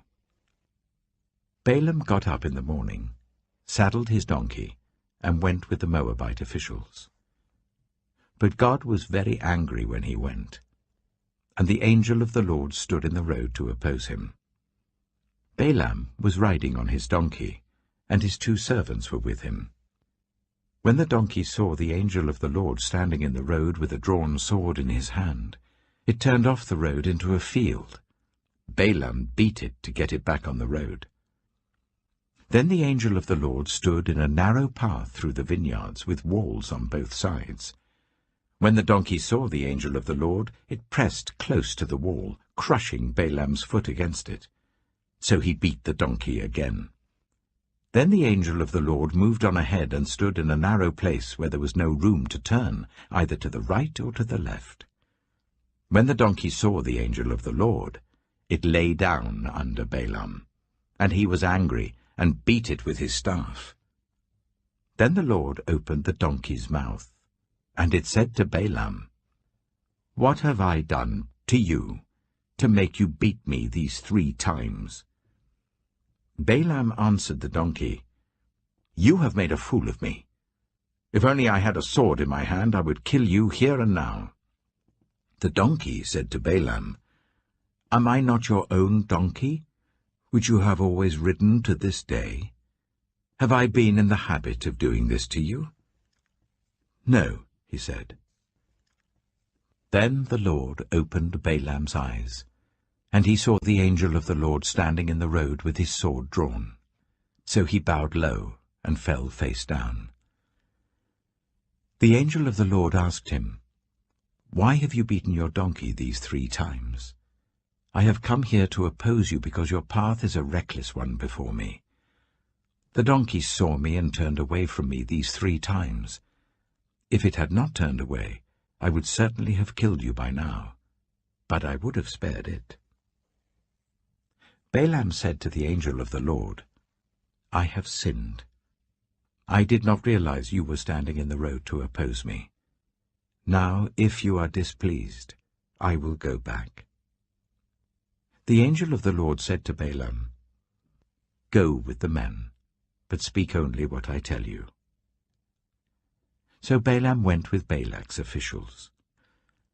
When Balak heard that Balaam was coming, he went out to meet him at the Moabite town on the Arnon border, at the edge of his territory. Balak said to Balaam, "Did I not send you an urgent summons? Why didn't you come to me? Am I really not able to reward you?" "Well, I've come to you now," Balaam replied, "but I can't say whatever I please. I must speak only what God puts in my mouth." Then Balaam went with Balak to Kiriath-Huzoth. Balak sacrificed cattle and sheep and gave some to Balaam and the officials who were with him. The next morning Balak took Balaam up to Bamoth Baal, and from there he could see the outskirts of the Israelite camp. Numbers chapter 23. Balaam said, "Build me 7 altars here, and prepare 7 bulls and 7 rams for me." Balak did as Balaam said, and the 2 of them offered a bull and a ram on each altar. Then Balaam said to Balak, "Stay here beside your offering while I go aside. Perhaps the Lord will come to meet with me. Whatever he reveals to me I will tell you." Then he went off to a barren height. God met with him, and Balaam said, "I have prepared 7 altars, and on each altar I have offered a bull and a ram." The Lord put a word in Balaam's mouth and said, "Go back to Balak and give him this word." So he went back to him and found him standing beside his offering with all the Moabite officials.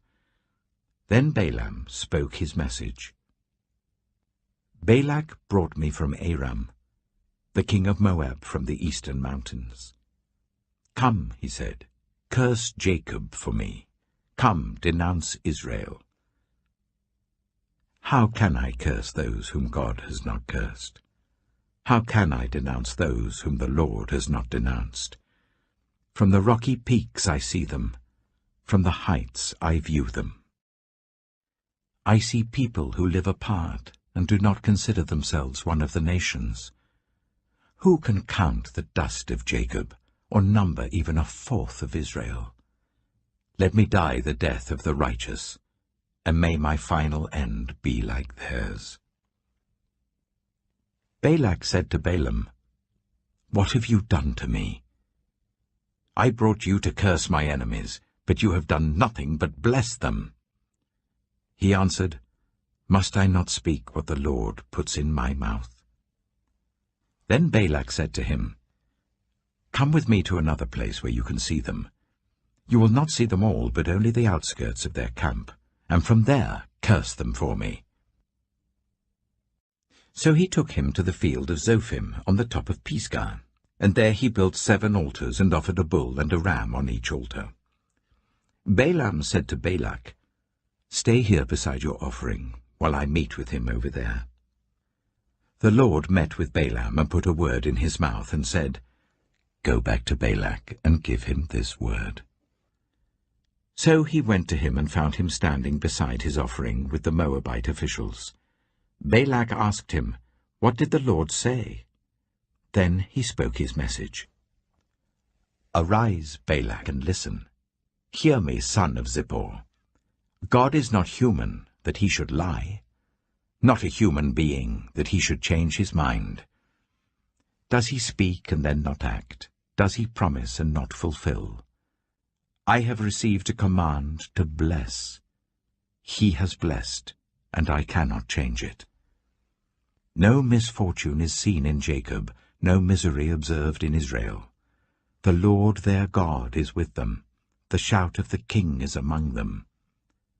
God brought them out of Egypt. They have the strength of a wild ox. There is no divination against Jacob, no evil omens against Israel. It will now be said of Jacob and of Israel, See what God has done. The people rise like a lioness.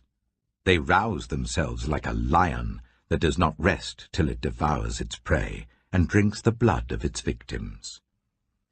Then Balak said to Balaam, "Neither curse them at all, nor bless them at all." Balaam answered, "Did I not tell you I must do whatever the Lord says?" Then Balak said to Balaam, "Come, let me take you to another place.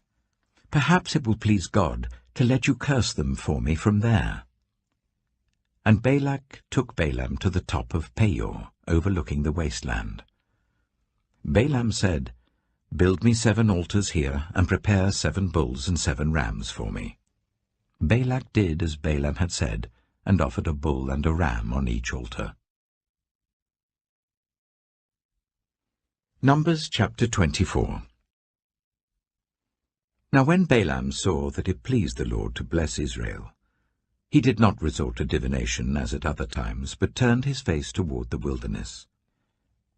When Balaam looked out and saw Israel encamped tribe by tribe, the Spirit of God came on him, and he spoke his message. The prophecy of Balaam, son of Beor, the prophecy of one whose eye sees clearly, the prophecy of one who hears the words of God, who sees a vision from the Almighty, who falls prostrate and whose eyes are opened. How beautiful are your tents, Jacob, your dwelling places, Israel. Like valleys they spread out, like gardens beside a river, like aloes planted by the Lord, like cedars beside the waters. Water will flow from their buckets, their seed will have abundant water. Their king will be greater than Agag, their kingdom will be exalted. God brought them out of Egypt, they have the strength of a wild ox. They devour hostile nations and break their bones in pieces. With their arrows they pierce them. Like a lion they crouch and lie down, like a lioness. Who dares to rouse them? May those who bless you be blessed, and those who curse you be cursed. Then Balak's anger burned against Balaam. He struck his hands together and said to him, I summoned you to curse my enemies, but you have blessed them these 3 times. Now leave at once and go home. I said I would reward you handsomely, but the Lord has kept you from being rewarded. Balaam answered Balak, Did I not tell the messengers you sent me? Even if Balak gave me all the silver and gold in his palace, I could not do anything of my own accord, good or bad, to go beyond the command of the Lord. And I must say only what the Lord says. Now I am going back to my people, but come, let me warn you of what this people will do to your people in days to come. Then he spoke his message. The prophecy of Balaam son of Beor. The prophecy of one whose eye sees clearly. The prophecy of one who hears the words of God, who has knowledge from the Most High, who sees a vision from the Almighty, who falls prostrate, and whose eyes are opened. I see him, but not now. I behold him, but not near. A star will come out of Jacob, a scepter will rise out of Israel. He will crush the foreheads of Moab, the skulls of all the people of Sheth. Edom will be conquered. Seir, his enemy, will be conquered, but Israel will grow strong. A ruler will come out of Jacob and destroy the survivors of the city. Then Balaam saw Amalek and spoke his message. Amalek was first among the nations, but their end will be utter destruction. Then he saw the Kenites and spoke his message. Your dwelling place is secure, your nest is set in a rock, yet you Kenites will be destroyed when Ashur takes you captive. Then he spoke his message. Alas, who can live when God does this? Ships will come from the shores of Cyprus. They will subdue Ashur and Eber, but they too will come to ruin. Then Balaam got up and returned home, and Balak went his own way. Numbers chapter 25.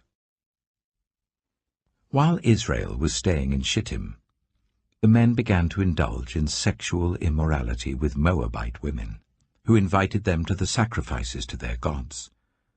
The people ate the sacrificial meal and bowed down before these gods. So Israel yoked themselves to the Baal of Peor, and the Lord's anger burned against them. The Lord said to Moses, "Take all the leaders of these people, kill them, and expose them in broad daylight before the Lord, so that the Lord's fierce anger may turn away from Israel." So Moses said to Israel's judges, "Each of you must put to death those of your people who have yoked themselves to the Baal of Peor."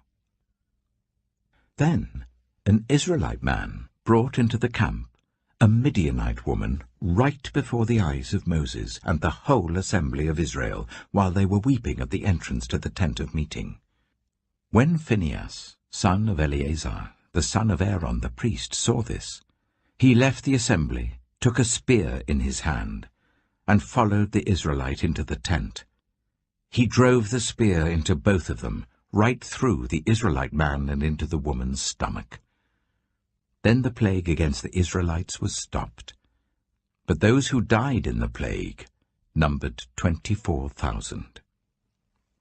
The Lord said to Moses, "Phinehas, son of Eleazar, the son of Aaron the priest, has turned my anger away from the Israelites.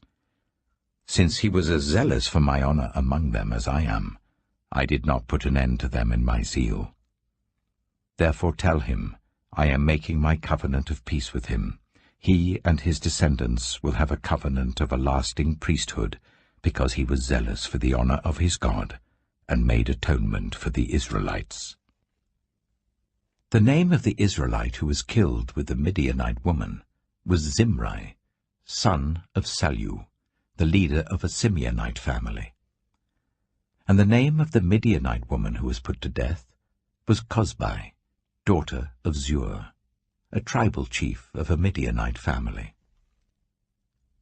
The Lord said to Moses, "Treat the Midianites as enemies and kill them. They treated you as enemies when they deceived you in the Peor incident involving their sister Cozbi, the daughter of a Midianite leader, the woman who was killed when the plague came as a result of that incident." Numbers chapter 26. After the plague, the Lord said to Moses and Eleazar, son of Aaron the priest, "Take a census of the whole Israelite community by families, all those 20 years old or more who were able to serve in the army of Israel. So on the plains of Moab by the Jordan opposite Jericho, Moses and Eleazar the priest spoke with them and said, "Take a census of men 20 years old or more, as the Lord commanded Moses." These were the Israelites who came out of Egypt.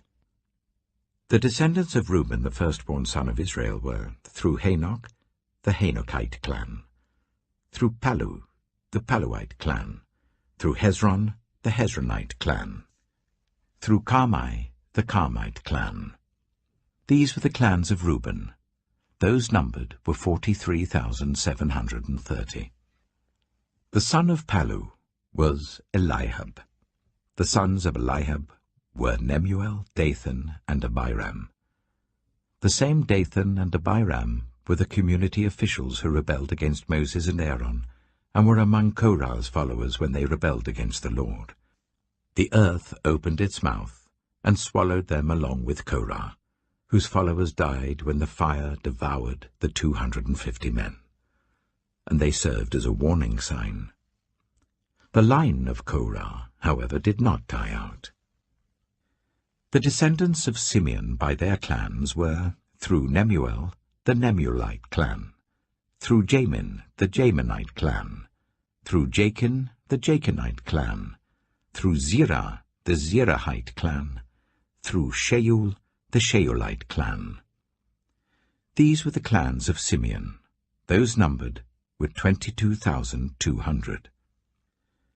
The descendants of Gad by their clans were, through Zephon, the Zephonite clan; through Haggai, the Haggite clan; through Shunai, the Shunite clan; through Ozni, the Oznite clan; through Eri, the Erite clan; through Arodai, the Arodite clan; through Areli, the Arelite clan. These were the clans of Gad. Those numbered were 40,500. And Onan were sons of Judah, but they died in Canaan. The descendants of Judah by their clans were, through Shelah, the Shelanite clan; through Perez, the Perezite clan; through Zerah, the Zerahite clan. The descendants of Perez were, through Hezron, the Hezronite clan; through Hamul, the Hamulite clan. These were the clans of Judah. Those numbered were 76,500. The descendants of Issachar by their clans were, through Tola, the Tolaite clan; through Puah, the Puahite clan; through Jashab, the Jashabite clan; through Shimron, the Shimronite clan. These were the clans of Issachar. Those numbered were 64,300. The descendants of Zebulun by their clans were, through Sered, the Seredite clan; through Elon, the Elonite clan; through Jaliel, the Jalielite clan. These were the clans of Zebulun. Those numbered were 60,500. The descendants of Joseph by their clans through Manasseh and Ephraim were, the descendants of Manasseh, through Machir, the Machirite clan. Machir was the father of Gilead. Through Gilead, the Gileadite clan. These were the descendants of Gilead. Through Iezer, the Iezerite clan; through Helek, the Helekite clan; through Asriel, the Asrielite clan; through Shechem, the Shechemite clan; through Shemida, the Shemidite clan; through Hepher, the Hepherite clan. Zelophehad, son of Hepher, had no sons.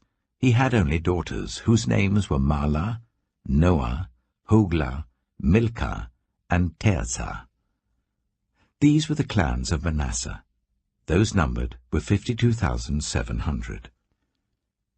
These were the descendants of Ephraim by their clans. Through Shuthelah, the Shuthelahite clan; through Becher, the Becherite clan; through Tehan, the Tehanite clan. These were the descendants of Shuthelah, through Aaron, the Aaronite clan. These were the clans of Ephraim. Those numbered were 32,500. These were the descendants of Joseph by their clans. The descendants of Benjamin by their clans were, through Bela, the Belaite clan, through Ashbel, the Ashbelite clan, through Ahiram, the Ahiramite clan, through Shupham, the Shuphamite clan, through Hupham, the Huphamite clan. The descendants of Bela through Ard and Naaman were, through Ard, the Ardite clan, through Naaman, the Naamite clan. These were the clans of Benjamin. Those numbered were 45,600. These were the descendants of Dan by their clans, through Shuham, the Shuhamite clan. These were the clans of Dan.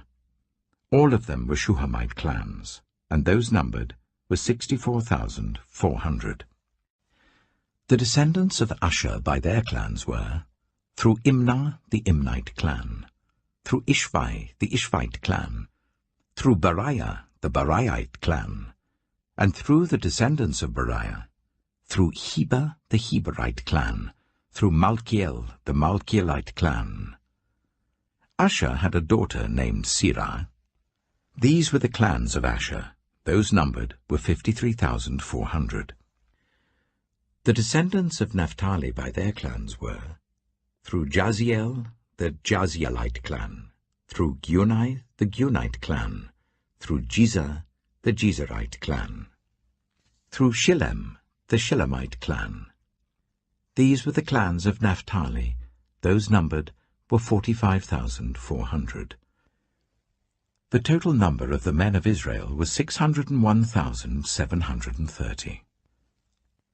The Lord said to Moses, "The land is to be allotted to them as an inheritance based on the number of names. To a larger group give a larger inheritance, and to a smaller group a smaller one. Each is to receive its inheritance according to the number of those listed. Be sure that the land is distributed by lot. What each group inherits will be according to the names for its ancestral tribe. Each inheritance is to be distributed by lot among the larger and smaller groups." These were the Levites who were counted by their clans.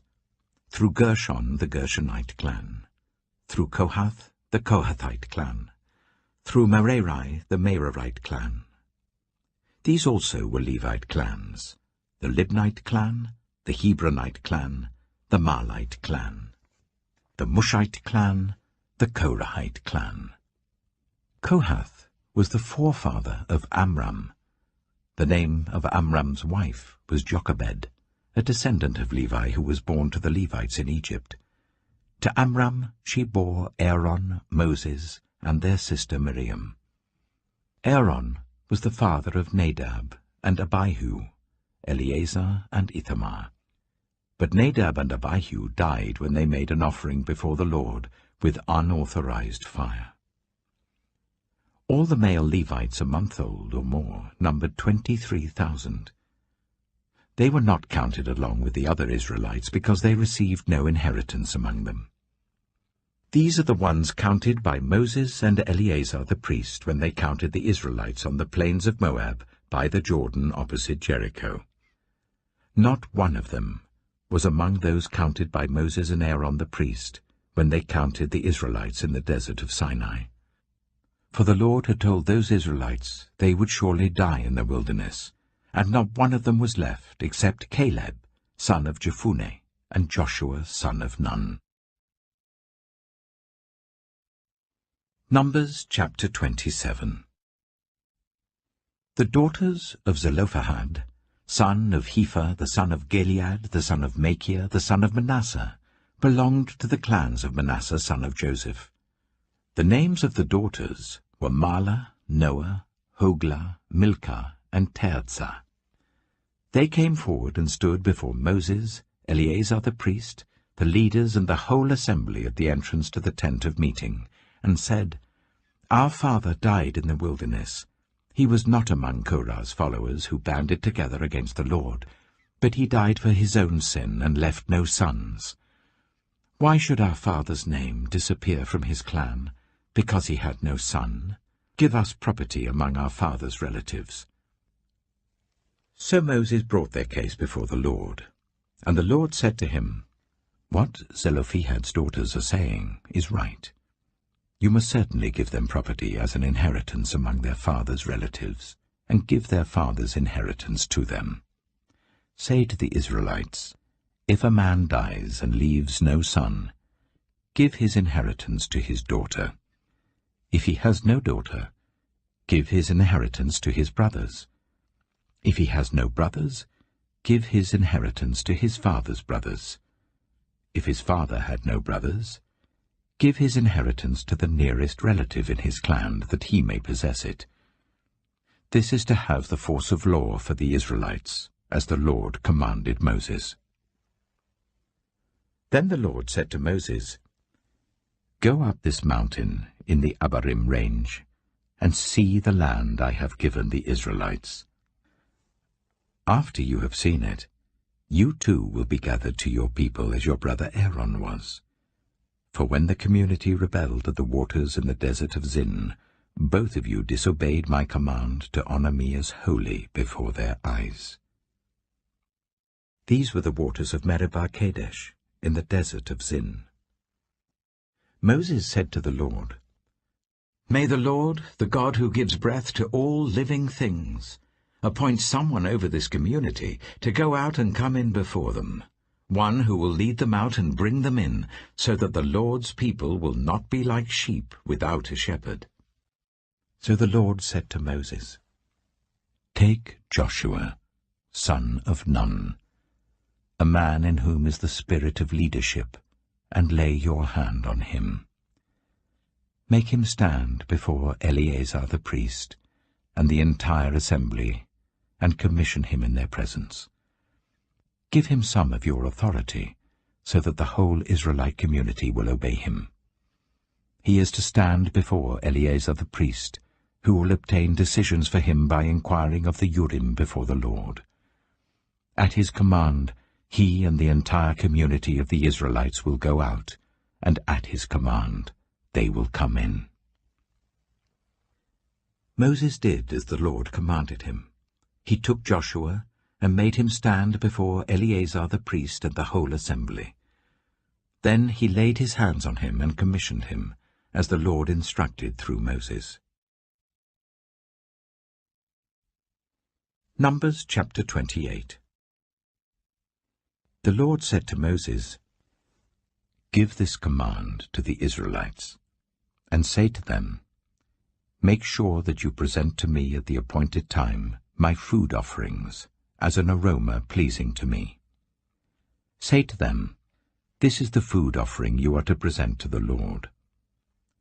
2 lambs a year old without defect as a regular burnt offering each day. Offer 1 lamb in the morning and the other at twilight, together with a grain offering of 1/10 of an ephah of the finest flour, mixed with 1/4 of a hin of oil from pressed olives. This is the regular burnt offering, instituted at Mount Sinai as a pleasing aroma, a food offering presented to the Lord. The accompanying drink offering is to be 1/4 of a hin of fermented drink with each lamb. Pour out the drink offering to the Lord at the sanctuary. Offer the 2nd lamb at twilight, along with the same kind of grain offering and drink offering that you offer in the morning. This is a food offering, an aroma pleasing to the Lord.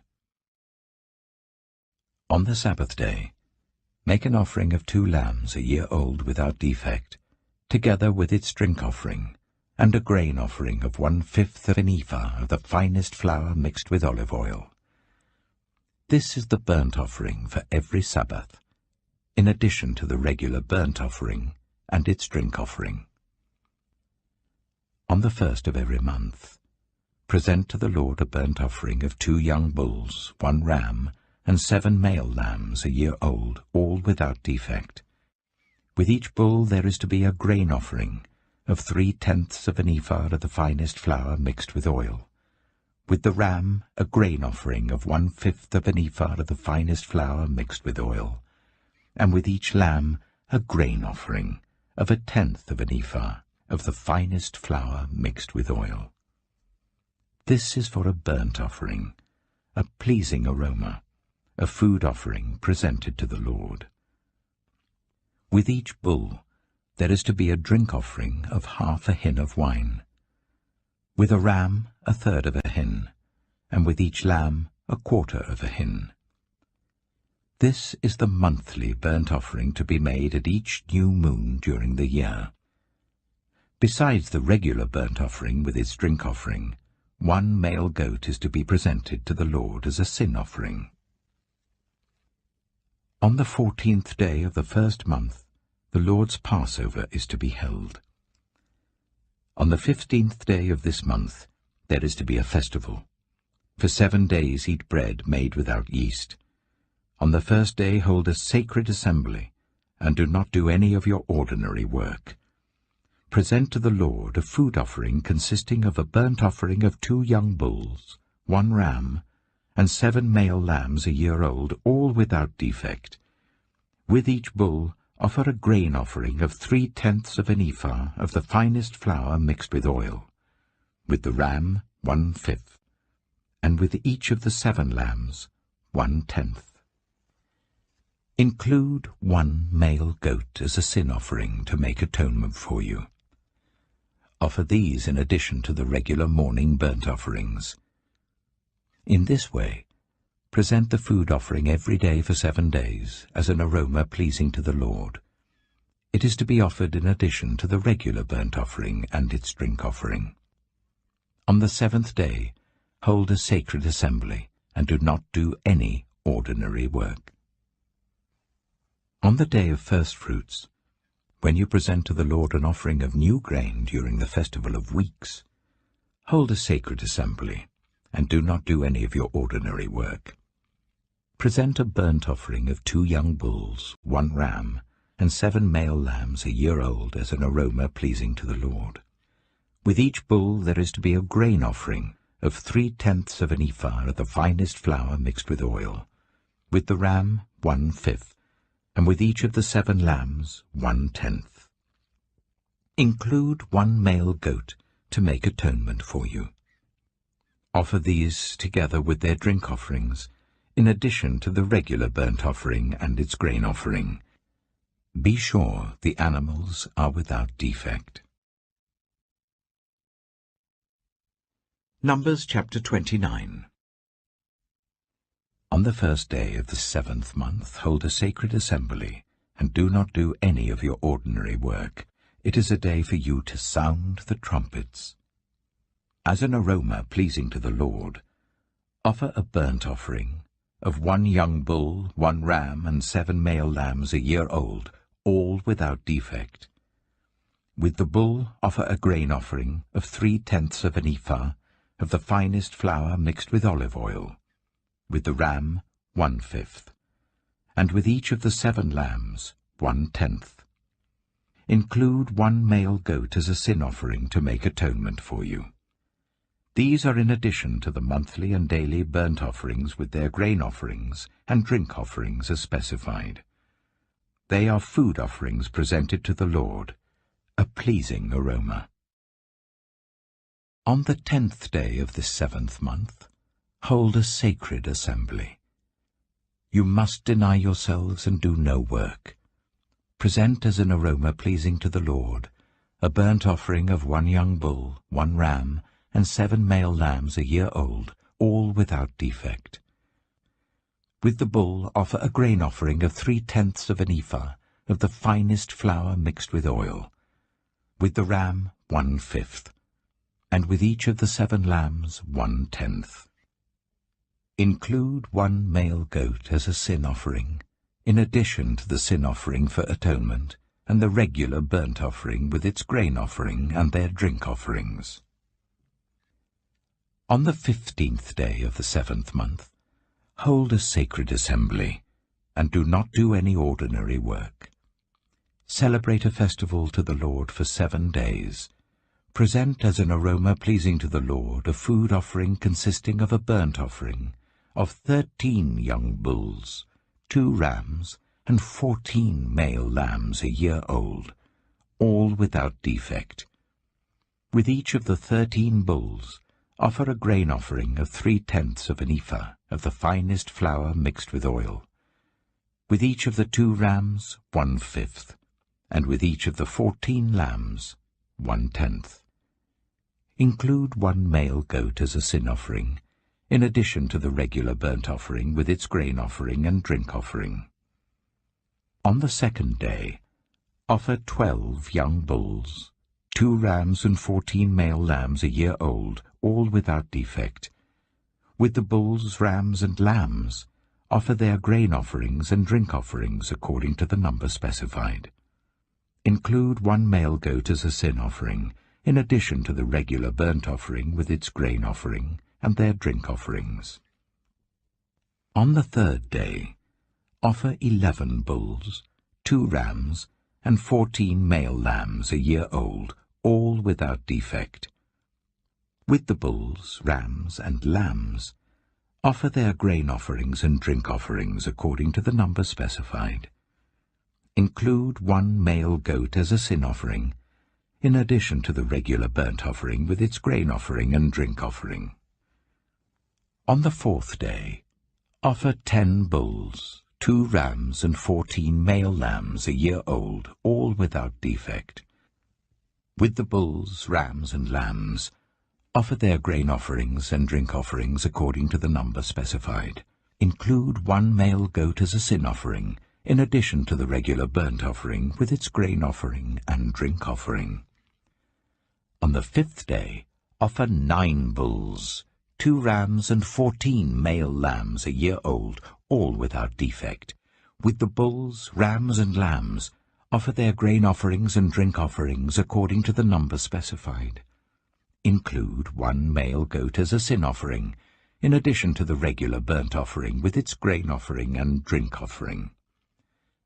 On the 6th day, offer 8 bulls, 2 rams, and 14 male lambs a year old, all without defect. With the bulls, rams, and lambs, offer their grain offerings and drink offerings according to the number specified. Include 1 male goat as a sin offering, in addition to the regular burnt offering with its grain offering and drink offering. On the 7th day, offer 7 bulls, 2 rams, and 14 male lambs a year old, all without defect. With the bulls, rams, and lambs, offer their grain offerings and drink offerings according to the number specified. Include 1 male goat as a sin offering, in addition to the regular burnt offering with its grain offering and drink offering.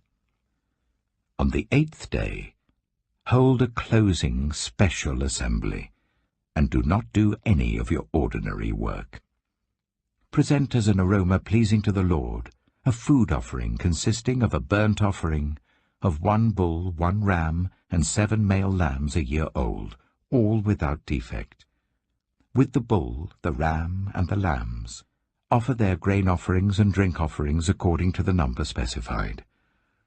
Include 1 male goat as a sin offering, in addition to the regular burnt offering with its grain offering and drink offering. In addition to what you vow, and your free will offerings, offer these to the Lord at your appointed festivals, your burnt offerings, grain offerings, drink offerings, and fellowship offerings. Moses told the Israelites all that the Lord commanded him. Numbers chapter 30. Moses said to the heads of the tribes of Israel, "This is what the Lord commands. When a man makes a vow to the Lord or takes an oath to bind himself by a pledge, he must not break his word, but must do everything he said. When a young woman, still living in her father's household, makes a vow to the Lord or binds herself by a pledge, and her father hears about her vow or pledge, but says nothing to her, then all her vows and every pledge by which she bound herself will stand. But if her father forbids her when he hears about it, none of her vows or the pledges by which she bound herself will stand. The Lord will release her because her father has forbidden her. If she marries after she makes a vow, or after her lips utter a rash promise by which she binds herself, and her husband hears about it but says nothing to her, then her vows or the pledges by which she bound herself will stand. But if her husband forbids her when he hears about it, he nullifies the vow that binds her, or the rash promise by which she binds herself, and the Lord will release her. Any vow or obligation taken by a widow or divorced woman will be binding on her. If a woman living with her husband makes a vow, or binds herself by a pledge under oath, and her husband hears about it but says nothing to her, and does not forbid her, then all her vows or the pledges by which she bound herself will stand. But if her husband nullifies them when he hears about them, then none of the vows or pledges that came from her lips will stand. Her husband has nullified them, and the Lord will release her. Her husband may confirm or nullify any vow she makes or any sworn pledge to deny herself. But if her husband says nothing to her about it from day to day, then he confirms all her vows or the pledges binding on her. He confirms them by saying nothing to her when he hears about them. If, however, he nullifies them some time after he hears about them, then he must bear the consequences of her wrongdoing. These are the regulations the Lord gave Moses concerning relationships between a man and his wife, and between a father and his young daughter still living at home. Numbers chapter 31. The Lord said to Moses, "Take vengeance on the Midianites for the Israelites. After that you will be gathered to your people." So Moses said to the people, "Arm some of your men to go to war against the Midianites, so that they may carry out the Lord's vengeance on them. Send into battle 1,000 men from each of the tribes of Israel." So 12,000 men armed for battle, 1,000 from each tribe, were supplied from the clans of Israel. Moses sent them into battle, 1,000 from each tribe, along with Phinehas, son of Eleazar the priest, who took with him articles from the sanctuary and the trumpets for signaling. They fought against Midian, as the Lord commanded Moses, and killed every man. Among their victims were Evi, Rechem, Zur, Hur, and Reba, the 5 kings of Midian. They also killed Balaam, son of Beor, with the sword. The Israelites captured the Midianite women and children, and took all the Midianite herds, flocks, and goods as plunder. They burned all the towns where the Midianites had settled, as well as all their camps. They took all the plunder and spoils, including the people and animals, and brought the captives, spoils, and plunder to Moses and Eleazar the priest, and the Israelite assembly at their camp on the plains of Moab, by the Jordan opposite Jericho. Moses, Eleazar the priest, and all the leaders of the community went to meet them outside the camp. Moses was angry with the officers of the army, the commanders of thousands and commanders of hundreds, who returned from the battle. "Have you allowed all the women to live?" he asked them. They were the ones who followed Balaam's advice and enticed the Israelites to be unfaithful to the Lord in the Peor incident, so that a plague struck the Lord's people. Now kill all the boys, and kill every woman who has slept with a man, but save for yourselves every girl who has never slept with a man. Anyone who has killed someone, or touched someone who was killed, must stay outside the camp 7 days. On the 3rd and 7th days you must purify yourselves and your captives. Purify every garment as well as everything made of leather, goat hair, or wood. Then Eleazar the priest said to the soldiers who had gone into battle, "This is what is required by the law that the Lord gave Moses. Gold, silver, bronze, iron, tin, lead, and anything else that can withstand fire must be put through the fire, and then it will be clean. But it must also be purified with the water of cleansing, and whatever cannot withstand fire must be put through that water. On the seventh day wash your clothes, and you will be clean. Then you may come into the camp. The Lord said to Moses, You and Eleazar, the priest, and the family heads of the community, are to count all the people and animals that were captured. Divide the spoils equally between the soldiers who took part in the battle and the rest of the community. From the soldiers who fought in the battle, set apart as tribute for the Lord 1 out of every 500, whether people, cattle, donkeys, or sheep. Take this tribute from their half share, and give it to Eleazar the priest as the Lord's part. From the Israelites' half, select 1 out of every 50, whether people, cattle, donkeys, sheep, or other animals. Give them to the Levites, who are responsible for the care of the Lord's tabernacle. So Moses and Eleazar the priest did as the Lord commanded Moses. The plunder remaining from the spoils that the soldiers took was 675,000 sheep, 72,000 cattle, 61,000 donkeys, and 32,000 women who had never slept with a man. The half share of those who fought in the battle was 337,500 sheep, of which the tribute for the Lord was 675. 36,000 cattle, of which the tribute for the Lord was 72. 30,500 donkeys, of which the tribute for the Lord was 61.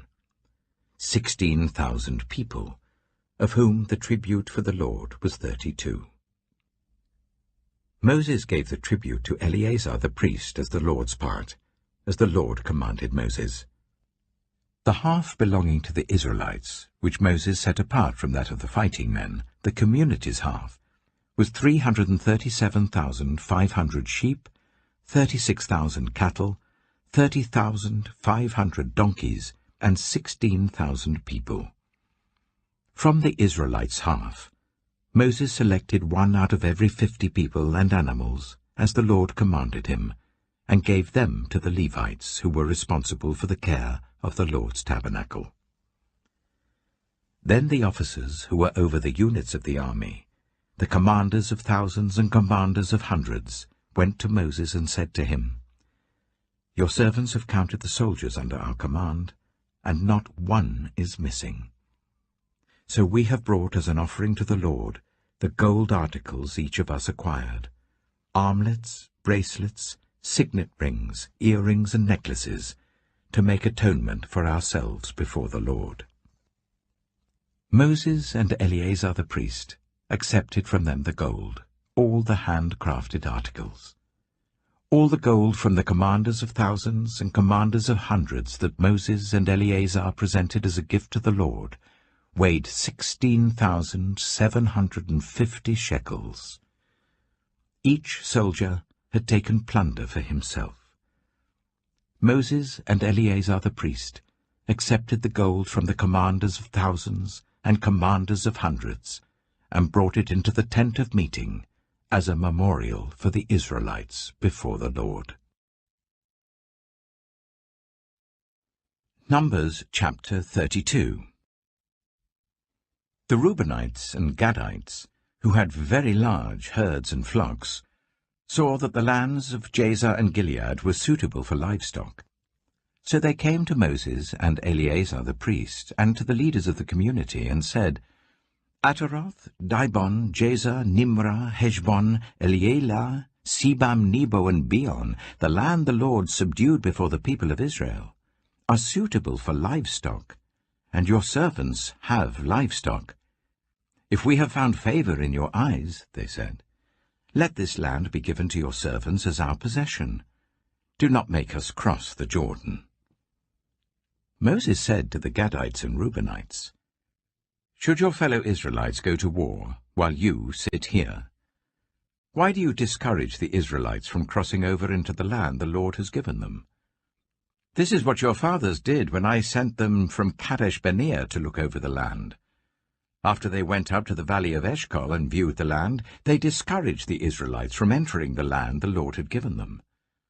The Lord's anger was aroused that day, And he swore this oath: "Because they have not followed me wholeheartedly, not one of those who were 20 years old or more when they came up out of Egypt will see the land I promised on oath to Abraham, Isaac, and Jacob, not one, except Caleb, son of Jephunneh, the Kenizzite, and Joshua, son of Nun, for they followed the Lord wholeheartedly." The Lord's anger burned against Israel, and he made them wander in the wilderness for 40 years, until the whole generation of those who had done evil in his sight was gone. And here you are, a brood of sinners, standing in the place of your fathers and making the Lord even more angry with Israel. If you turn away from following him, he will again leave all this people in the wilderness, and you will be the cause of their destruction. Then they came up to him and said, "We would like to build pens here for our livestock and cities for our women and children. But we will arm ourselves for battle and go ahead of the Israelites until we have brought them to their place. Meanwhile, our women and children will live in fortified cities for protection from the inhabitants of the land. We will not return to our homes until each of the Israelites has received their inheritance. We will not receive any inheritance with them on the other side of the Jordan, because our inheritance has come to us on the east side of the Jordan." Then Moses said to them, "If you will do this, if you will arm yourselves before the Lord for battle, and if all of you who are armed cross over the Jordan before the Lord until he has driven his enemies out before him, then when the land is subdued before the Lord, you may return and be free from your obligation to the Lord and to Israel, and this land will be your possession before the Lord. But if you fail to do this, you will be sinning against the Lord, and you may be sure that your sin will find you out. Build cities for your women and children, and pens for your flocks, but do what you have promised." The Gadites and Reubenites said to Moses, "We, your servants, will do as our Lord commands. Our children and wives, our flocks and herds, will remain here in the cities of Gilead. But your servants, every man who is armed for battle, will cross over to fight before the Lord, just as our Lord says." Then Moses gave orders about them to Eleazar the priest and Joshua son of Nun, and to the family heads of the Israelite tribes. He said to them, "If the Gadites and Reubenites, every man armed for battle, cross over the Jordan with you before the Lord, then when the land is subdued before you, you must give them the land of Gilead as their possession. But if they do not cross over with you armed, they must accept their possession with you in Canaan." The Gadites and Reubenites answered, "Your servants will do what the Lord has said. We will cross over before the Lord into Canaan armed, but the property we inherit will be on this side of the Jordan." Then Moses gave to the Gadites, the Reubenites, and the half-tribe of Manasseh, son of Joseph, the kingdom of Sihon, king of the Amorites, and the kingdom of Og, king of Bashan, the whole land with its cities and the territory around them. The Gadites built up Dibon, Ataroth, Aroah, Atroth-Shophan, Jazer, Jogbedah, Beth-Nimrah, and Beth-Haran, as fortified cities, and built pens for their flocks. And the Reubenites rebuilt Heshbon, Elealeh, and Kiriathaim, as well as Nebo and Baal-Meon. These names were changed. And Sibmah. They gave names to the cities they rebuilt. The descendants of Machir, son of Manasseh, went to Gilead, captured it, and drove out the Amorites who were there. So Moses gave Gilead to the Machirites, the descendants of Manasseh, and they settled there. Jair, a descendant of Manasseh, captured their settlements and called them Havoth-Jair. And Nobah captured Kenath and its surrounding settlements and called it Nobah after himself. Numbers chapter 33. Here are the stages in the journey of the Israelites when they came out of Egypt by divisions under the leadership of Moses and Aaron.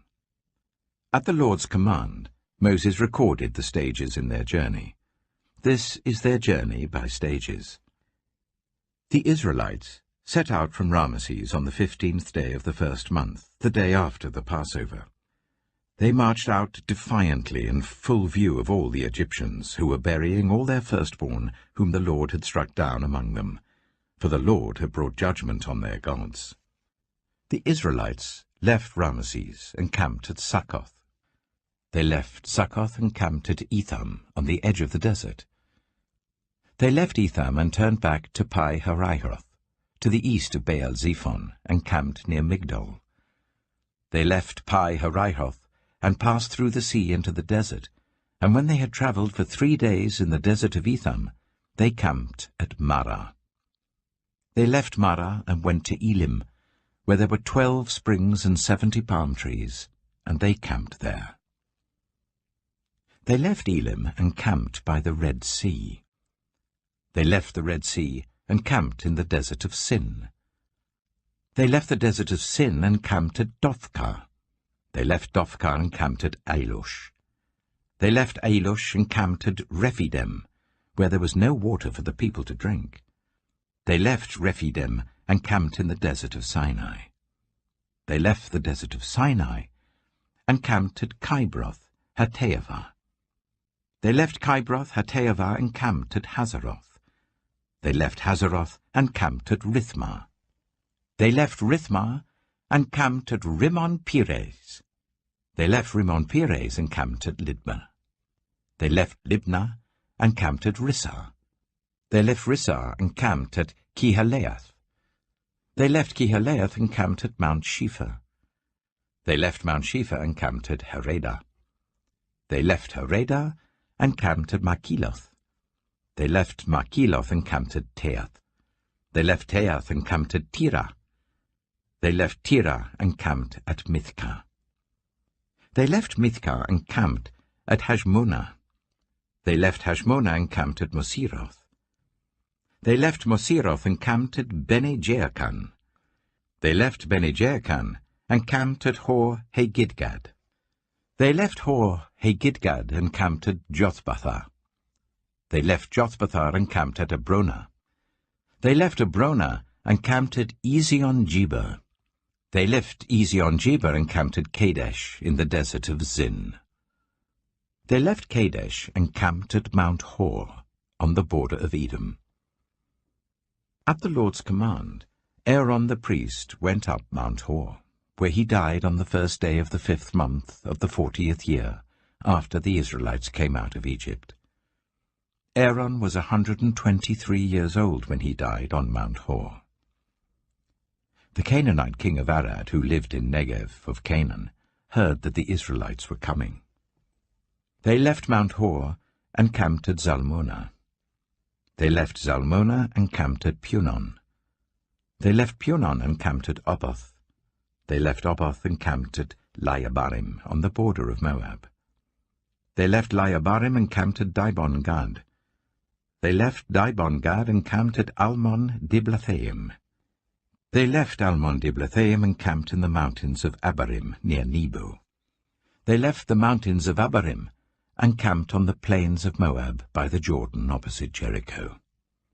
There, on the plains of Moab, they camped along the Jordan from Beth-Jeshimoth to Abel-Shittim.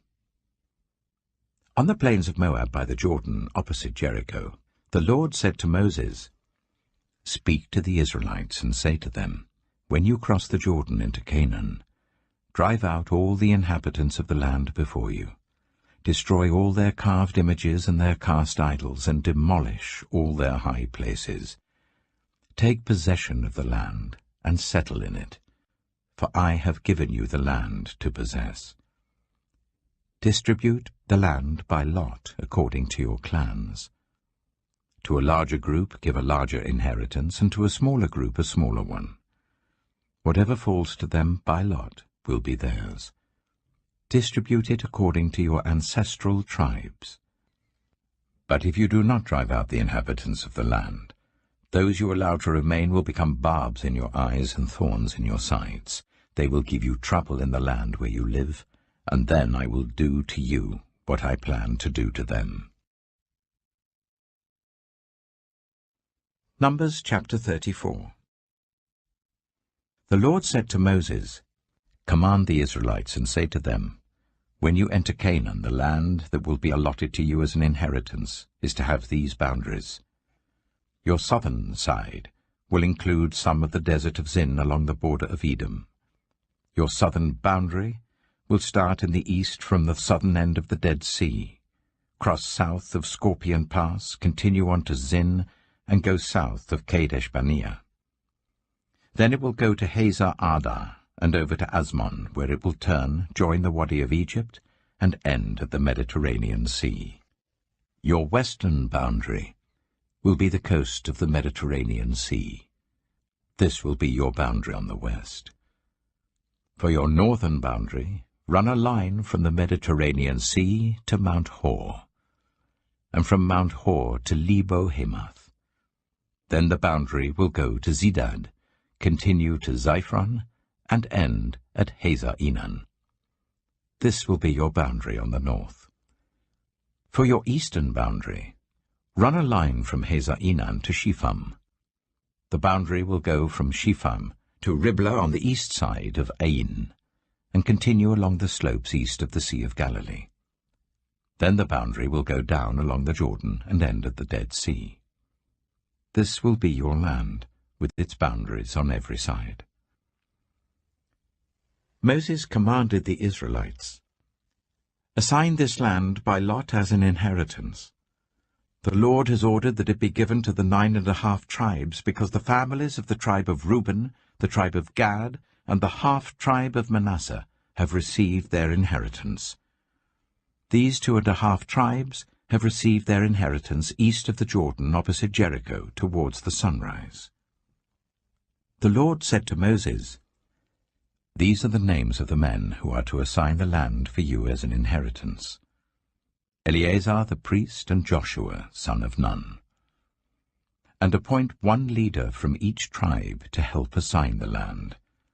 These are their names: Caleb, son of Jephunneh, from the tribe of Judah; Shemuel, son of Ammihud, from the tribe of Simeon; Elidad, son of Kislon, from the tribe of Benjamin; Bakkai, son of Joglai, the leader, from the tribe of Dan; Haniel, son of Ephod, the leader, from the tribe of Manasseh, son of Joseph; Kemuel, son of Shiftan, the leader, from the tribe of Ephraim, son of Joseph; Elizaphan, son of Parnak, the leader, from the tribe of Zebulun; Paltiel, son of Azan, the leader, from the tribe of Issachar; Ahihud, son of Shelomai, the leader, from the tribe of Asher; Pedahel, son of Ammihud, the leader, from the tribe of Naphtali.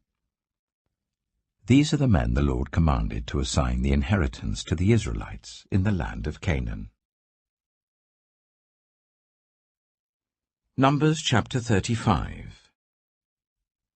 On the plains of Moab by the Jordan opposite Jericho, the Lord said to Moses, "Command the Israelites to give the Levites towns to live in from the inheritance the Israelites will possess, and give them pasture lands around the towns.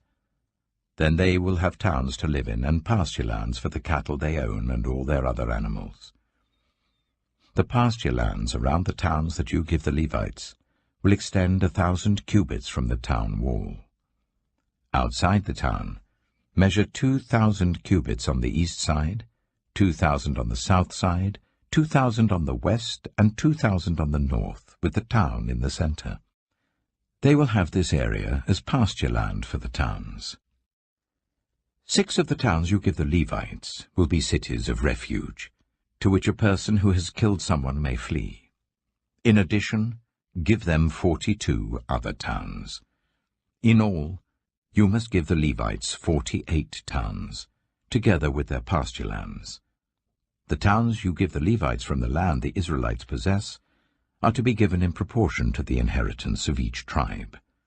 Take many towns from a tribe that has many, but few from one that has few." Then the Lord said to Moses, "Speak to the Israelites, and say to them, when you cross the Jordan into Canaan, select some towns to be your cities of refuge, to which a person who has killed someone accidentally may flee. They will be places of refuge from the avenger, so that anyone accused of murder may not die before they stand trial before the assembly. These 6 towns you give will be your cities of refuge. Give 3 on this side of the Jordan, and 3 in Canaan as cities of refuge. These 6 towns will be a place of refuge for Israelites and for foreigners residing among them, so that anyone who has killed another accidentally can flee there. If anyone strikes someone a fatal blow with an iron object, that person is a murderer. The murderer is to be put to death. Or if anyone is holding a stone and strikes someone a fatal blow with it, that person is a murderer.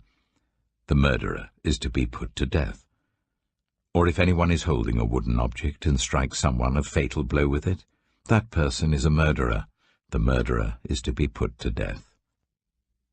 The avenger of blood shall put the murderer to death.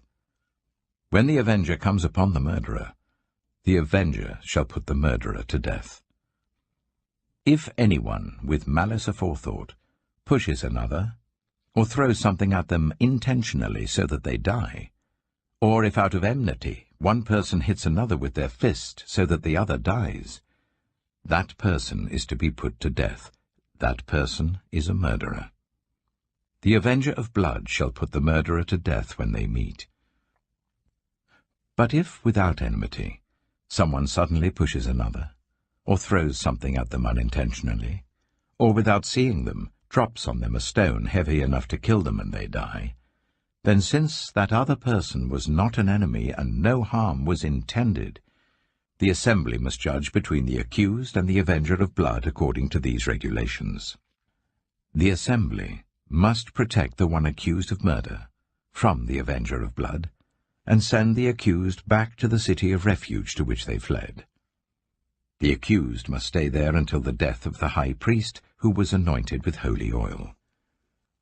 But if the accused ever goes outside the limits of the city of refuge to which they fled, and the avenger of blood finds them outside the city, the avenger of blood may kill the accused without being guilty of murder. The accused must stay in the city of refuge until the death of the high priest. Only after the death of the high priest may they return to their own property. This is to have the force of law for you throughout the generations to come, wherever you live. Anyone who kills a person is to be put to death as a murderer only on the testimony of witnesses, but no one is to be put to death on the testimony of only one witness. Do not accept a ransom for the life of a murderer who deserves to die. They are to be put to death. Do not accept a ransom for anyone who has fled to a city of refuge and so allow them to go back and live on their own land before the death of the high priest. Do not pollute the land where you are. Bloodshed pollutes the land, and atonement cannot be made for the land on which blood has been shed, except by the blood of the one who shed it. Do not defile the land where you live and where I dwell, for I, the Lord, dwell among the Israelites. Numbers chapter 36. The family heads of the clan of Gilead, son of Machir, the son of Manasseh, who were from the clans of the descendants of Joseph, came and spoke before Moses and the leaders, the heads of the Israelite families. They said, "When the Lord commanded my Lord to give the land as an inheritance to the Israelites by lot, he ordered you to give the inheritance of our brother Zelophehad to his daughters. Now suppose they marry men from other Israelite tribes, then their inheritance will be taken from our ancestral inheritance and added to that of the tribe they marry into.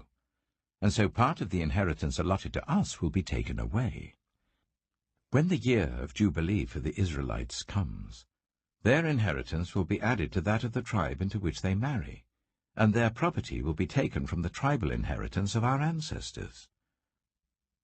Then at the Lord's command Moses gave this order to the Israelites. What the tribe of the descendants of Joseph is saying is right. This is what the Lord commands for Zelophehad's daughters. They may marry anyone they please, as long as they marry within their father's tribal clan. No inheritance in Israel is to pass from one tribe to another, for every Israelite shall keep the tribal inheritance of their ancestors. Every daughter who inherits the land in any Israelite tribe must marry someone in her father's tribal clan, so that every Israelite will possess the inheritance of their ancestors. No inheritance may pass from one tribe to another, for each Israelite tribe is to keep the land it inherits. So Zelophehad's daughters did as the Lord commanded Moses. Zelophehad's daughters, Mahlah, Tirzah, Hoglah, Milcah, and Noah, married their cousins on their father's side.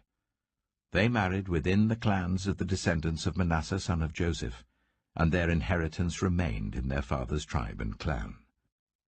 These are the commands and regulations the Lord gave through Moses to the Israelites on the plains of Moab, by the Jordan, opposite Jericho.